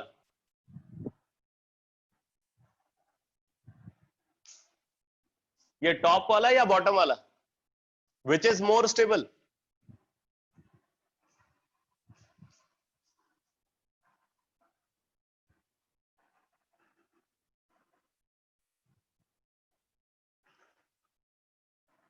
सही है, ये बॉटम वाला जो रेजोनेटिंग स्ट्रक्चर है वो ज्यादा स्टेबल है इन कंपेयर टू टॉप वाला, क्योंकि यहां पे सबका ऑक्टेट कंप्लीट है, नंबर ऑफ कोवेलेंट बॉन्ड ज्यादा है, इसके नंबर ऑफ कोवेलेंट बॉन्ड ज्यादा है, सबका ऑक्टेट कंप्लीट है।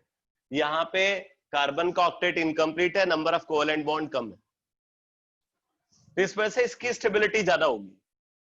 और अगर इसकी स्टेबिलिटी ज्यादा होगी तो रेजोनेंस हाइब्रिड में इसका कंट्रीब्यूशन भी ज्यादा होगा। तो हम अगर इसका रेजोनेंस हाइब्रिड को ड्रॉ करें तो इसका रेजोनेंस हाइब्रिड बेटा ऐसा बनेगा,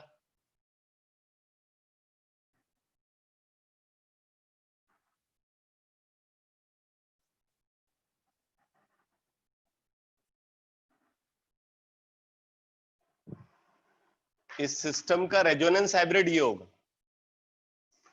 इस पे डेल्टा 1 पॉजिटिव और इस पे डेल्टा 2 पॉजिटिव, दोनों पे बराबर पॉजिटिव चार्ज नहीं होगा, यहां पे पॉजिटिव चार्ज अलग डिफरेंट होगा इसके कंपेयर में।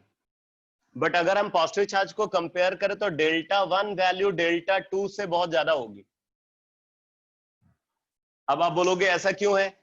ऐसा इसलिए है बेटा क्योंकि इन दोनों रेजोनेटिंग स्ट्रक्चर में ये बहुत ज्यादा कंट्रीब्यूट कर रहा है रेजोनेंस हाइब्रिड में, ये नीचे वाला ज्यादा कंट्रीब्यूट कर रहा है। तो अगर नीचे वाला ज्यादा कंट्रीब्यूट कर रहा है तो ऑब्वियसली ज्यादा पॉजिटिव चार्ज नाइट्रोजन पे रहेगा, ऊपर वाला कम कंट्रीब्यूट कर रहा है तो मतलब कार्बन पे कम पॉजिटिव चार्ज रहेगा, नाइट्रोजन पे ज्यादा पॉजिटिव चार्ज रहेगा। इसलिए मैं बोल रहा हूं delta 1 is much much greater than that of delta 2। अच्छा, और आप देखो, आप स्टेबिलिटी किसकी कंपेयर कर रहे हो? कार्बोकैटायन की। आप किसकी स्टेबिलिटी यहां पे डिसाइड कर रहे हो? कार्बोकैटायन की स्टेबिलिटी को डिसाइड कर रहे हो। मतलब आपको क्या देखना है? कार्बन पे पॉजिटिव चार्ज इंटेंसिटी को देखना है। ये बहुत कॉन्सेप्चुअल बात है जो मैं आपको बता रहा हूं। और यहां पे लोग क्या करते हैं, नंबर ऑफ रेजोनेटिंग स्ट्रक्चर के बेसिस पे ऑर्डर ऑफ स्टेबिलिटी को डिसाइड करते हैं और सब गड़बड़ करके आते हैं। इसलिए आप अच्छे से समझ लेना जो कॉन्सेप्ट मैं यहां पे बता रहा हूं कि प्लस एम इफेक्ट ज्यादा स्टेबिलिटी क्यों प्रोवाइड करता है in compare to number of resonating structure, और कब हम नंबर ऑफ रेजोनेटिंग स्ट्रक्चर को कंसीडर करेंगे और कब हम प्लस एम इफेक्ट को कंसीडर करेंगे, दोनों की कंडीशन भी बता रहा हूं आपको। तो मैंने ये बोला कि इस कार्बोकैटायन के ये दो रेजोनेटिंग स्ट्रक्चर है जिसमें से नीचे वाला रेजोनेटिंग स्ट्रक्चर ज्यादा स्टेबल है, तो रेजोनेंस हाइब्रिड इसका ऐसा बनेगा। और रेजोनेंस हाइब्रिड जो फॉर्म हो रहा है उसमें नाइट्रोजन और कार्बन पे पार्शियल पॉजिटिव चार्ज है, बट नाइट्रोजन पे पार्शियल पॉजिटिव चार्ज कार्बन पे जो पार्शियल पॉजिटिव चार्ज है उससे बहुत ज्यादा है। क्यों?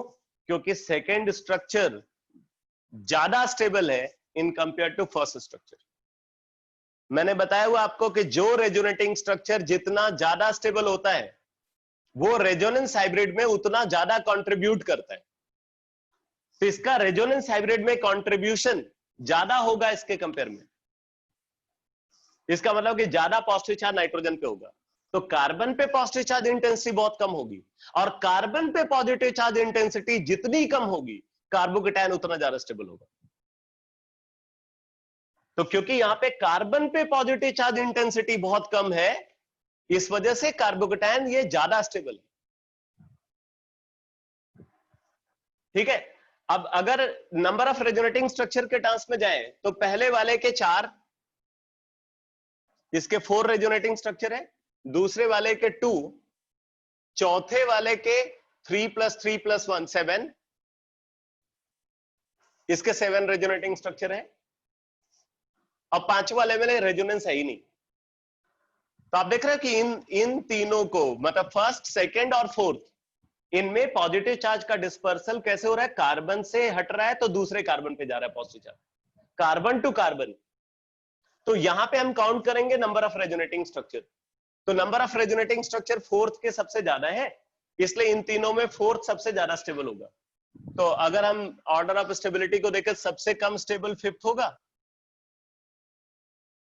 फिफ्थ सबसे कम, उसके बाद सेकंड, उसके बाद फर्स्ट, उसके बाद फोर्थ, और थर्ड की जो स्टेबिलिटी है वो सबसे ज्यादा होगी। थर्ड की स्टेबिलिटी सबसे ज्यादा होगी। क्यों? क्योंकि थर्ड में ऑब्जर्व हो रहा है प्लस एम इफेक्ट। बेटा देखो, अगर फोर्थ को कंसीडर करें, इसके 7 रेजोनेटिंग स्ट्रक्चर है, मतलब एक कार्बन पे कितना पॉजिटिव चार्ज होगा? तो आप बोलोगे 1/7, 1/7 डेल्टा, 1/7 ई। यहां पे एक कार्बन पे कितना पॉजिटिव चार्ज होगा? 1/7 ई। यहां पे कार्बन पे कितना पॉजिटिव चार्ज होगा? हाफ ई। और यहां पे कितना पॉजिटिव चार्ज होगा? 1/4 ई। यहां पे कितना पॉजिटिव चार्ज होगा? तो मैं आपको बता दूं कि यहां पे जो पॉजिटिव चार्ज होगा ना, अगर मान लो कि कुछ ऐसी सिचुएशन होती है कि इधर जो है आपको 0.1 ई पॉजिटिव चार्ज दिख रहा है और यहां पे 0.9 ई दिख रहा है, 0.1 ई और यहां पे 0.9 ई, इसका मतलब है कि कार्बोकैटायन को उतनी स्टेबिलिटी प्लस एम प्रोवाइड कर रहा है जितनी स्टेबिलिटी ऐसे 10 रेजोनेटिंग स्ट्रक्चर मिलकर के प्रोवाइड करते हैं। अगर यहां पे मान लो एक बेंजीन रिंग आप और लगा दो, पर बेंजीन रिंग 3 स्ट्रक्चर बढ़ रहे हैं, तो 1 है तो 3, 2 है तो 6, 3 है तो 9, ठीक है, 3 + 3 + 3 9, और एक ये बीच वाला 10। तो अगर 3 बेंजीन रिंग लगा दे तो इसके 10 रेजोनेटिंग स्ट्रक्चर है। तो वो 10 रेजोनेटिंग स्ट्रक्चर जितनी स्टेबिलिटी कार्बोकैटायन को प्रोवाइड करेंगे, उतनी स्टेबिलिटी, अगर इस पे 1/10 पॉजिटिव चार्ज है तो उतनी स्टेबिलिटी ये अकेले प्रोवाइड कर रहा है। वैसे मैं आपको बता दूं, एक्सपेरिमेंटल फैक्ट ये है कि यहां पे पॉजिटिव चार्ज इंटेंसिटी 10% से भी कम होती। एक्सपेरिमेंटल फैक्ट को अगर देखें तो यहां पे positive charge intensity less than 10% है। इसीलिए ये हमेशा दिमाग में रखो कि प्लस एम इफेक्ट के थ्रू अगर कार्बोकैटायन को स्टेबिलिटी मिल रही है तो ऐसा कार्बोकैटायन हमेशा ज्यादा स्टेबल होगा in compare to those carbocation where positive charge gets dispersed from one carbon to another carbon through resonance. ठीक है, जैसे देखो, अगर आपसे बोला जाए कि ये कार्बोकैटायन है,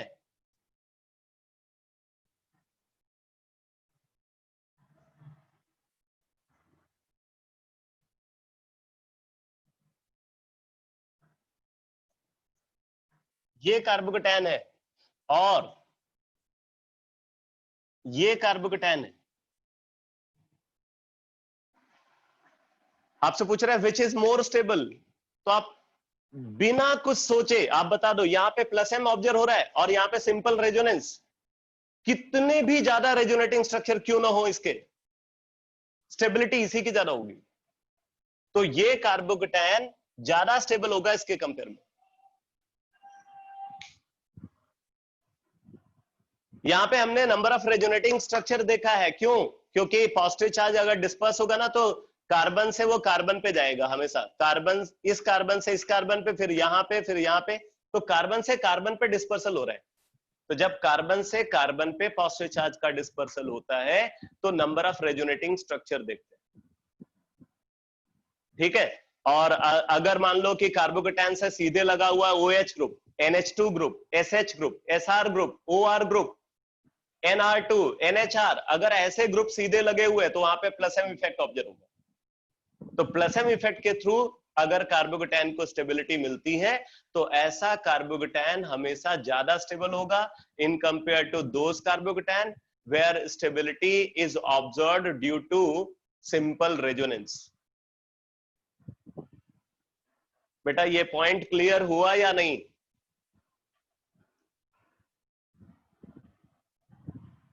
ये जो प्लस एम इफेक्ट और नंबर ऑफ रेजोनेटिंग स्ट्रक्चर की बात मैं बता रहा हूं आपको कार्बोकेटाइन की स्टेबिलिटी के लिए, ये पॉइंट आपको समझ में आ रहा है?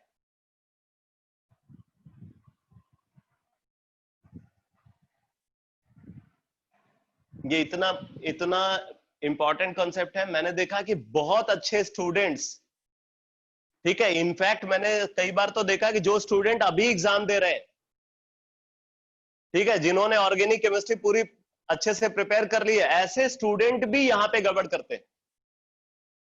तो इसलिए इस बात को अच्छे से समझ लेना कि प्लस एम इफेक्ट ज्यादा स्टेबिलिटी प्रोवाइड करेगा in compare to number of resonating structure.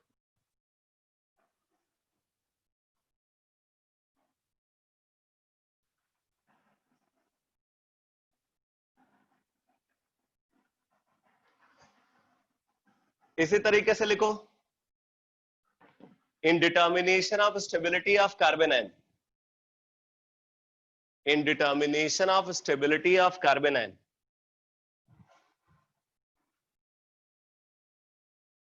in determination of stability of carbanion,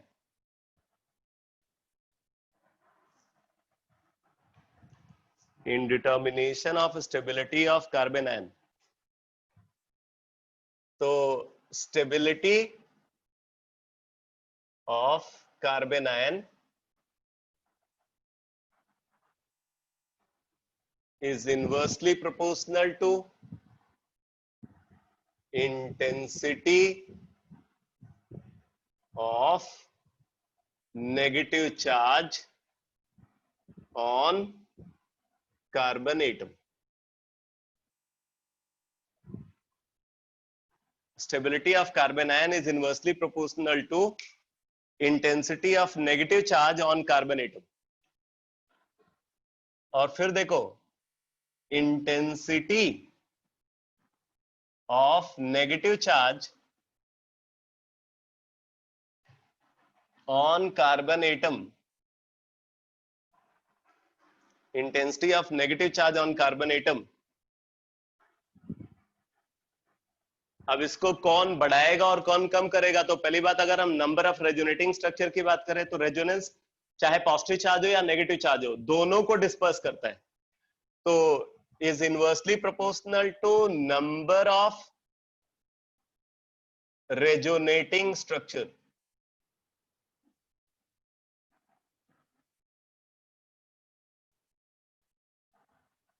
and this is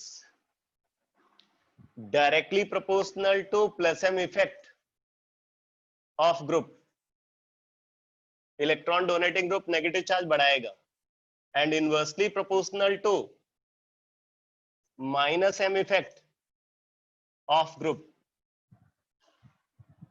और इसमें भी ये याद रखना कि ये माइनस एम इफेक्ट ज्यादा स्टेबिलिटी प्रोवाइड करता है in compare to number of resonating structure.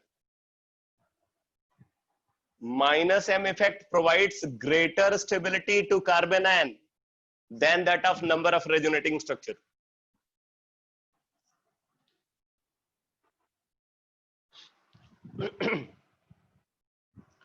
तो जैसे देखो बेटा, अगर हम कंसीडर कर रहे हैं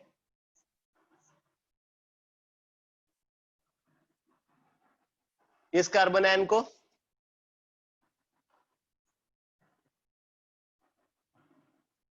ये कार्बनायन है,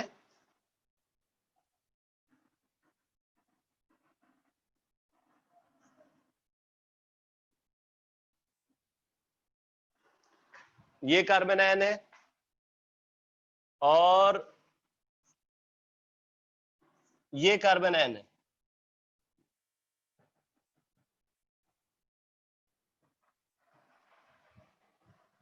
ये 4 कार्बनायन हमने कंसीडर किया।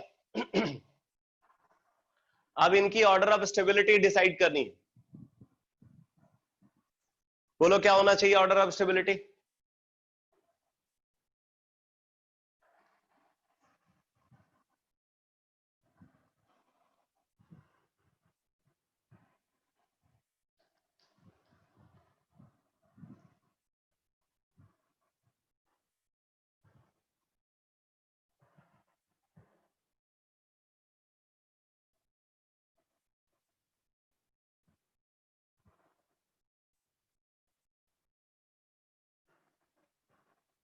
स्टेबिलिटी ऑर्डर बताओ क्या होना चाहिए?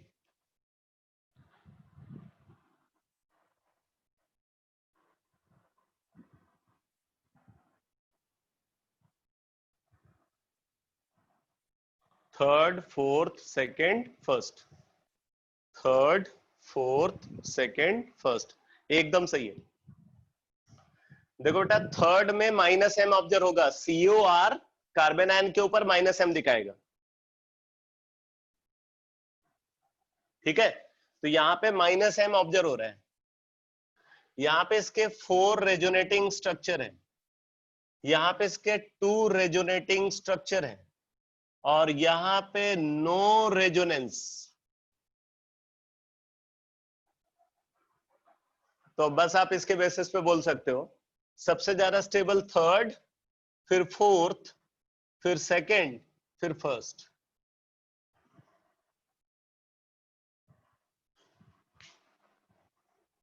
ठीक है? तो प्लस एम कार्बोकेटायन के लिए, ठीक है, प्लस एम को अगर देखा जाए तो कार्बोकेटायन की स्टेबिलिटी के लिए नंबर ऑफ रेजोनेटिंग स्ट्रक्चर को डोमिनेट करेगा, और माइनस एम कार्बन आयन की स्टेबिलिटी के लिए नंबर ऑफ रेजोनेटिंग स्ट्रक्चर को डोमिनेट करेगा।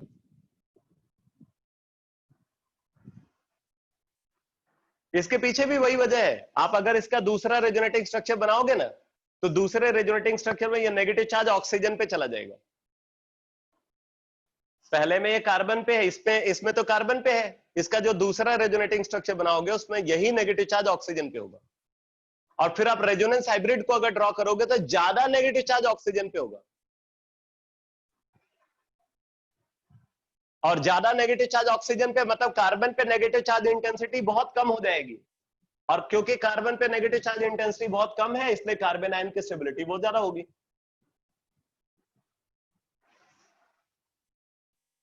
बाकी अगर मान लो 3-4 minus M effect group carbon ion से अलग अलग स्ट्रक्चर है, और मान लो 4 स्ट्रक्चर है और सब में अलग अलग minus M effect group carbon ion से लगा हुआ है, तो जो ग्रुप जितना ज्यादा माइनस एम दिखाएगा वो कार्बन आयन को उतना ज्यादा स्टेबलाइज भी करेगा। ठीक है? तो इसी तरीके से अगला एप्लीकेशन आता है, आप लिख लो, in determination of stability of free radical. in determination of stability of free radical, in determination of stability of free radical।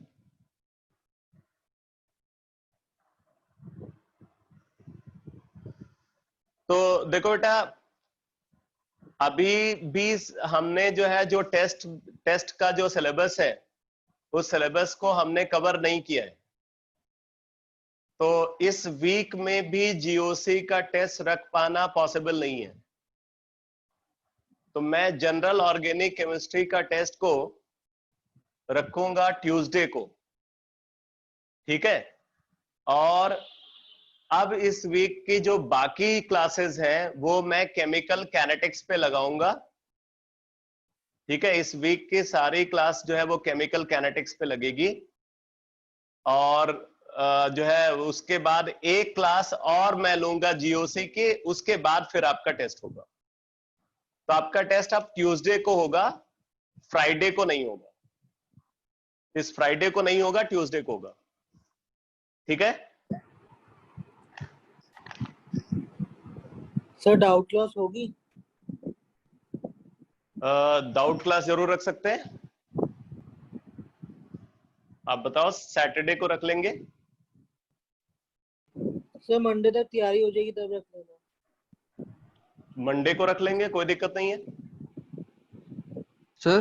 ठीक है, हाँ बोलो। वो जो नीट वाली असाइनमेंट नहीं है जो बड़े जिसमें 200 क्वेश्चन वाली होती है, उसमें सारे क्वेश्चन मिक्सअप हो रखे हैं, मतलब वो नहीं है, हाँ, तो फिर वो है, कैसे करने हैं? नहीं उसको अभी कर नहीं पाओगे, पहले एक बार हो जाने दो, मैं एटलीस्ट इलेक्ट्रॉनिक डिस्प्लेसमेंट इफेक्ट मैं डिस्कस कर देता हूं, ठीक है? जैसे अब देखो रेजोनेंस फिनिश होने वाला है, मतलब मेसोमेरिक इफेक्ट फिनिश होने वाला है, इसके बाद हाइपर कंजुगेशन को खत्म हो जाने दो, फिर आप कर सकते हो। ठीक है, ओके सर।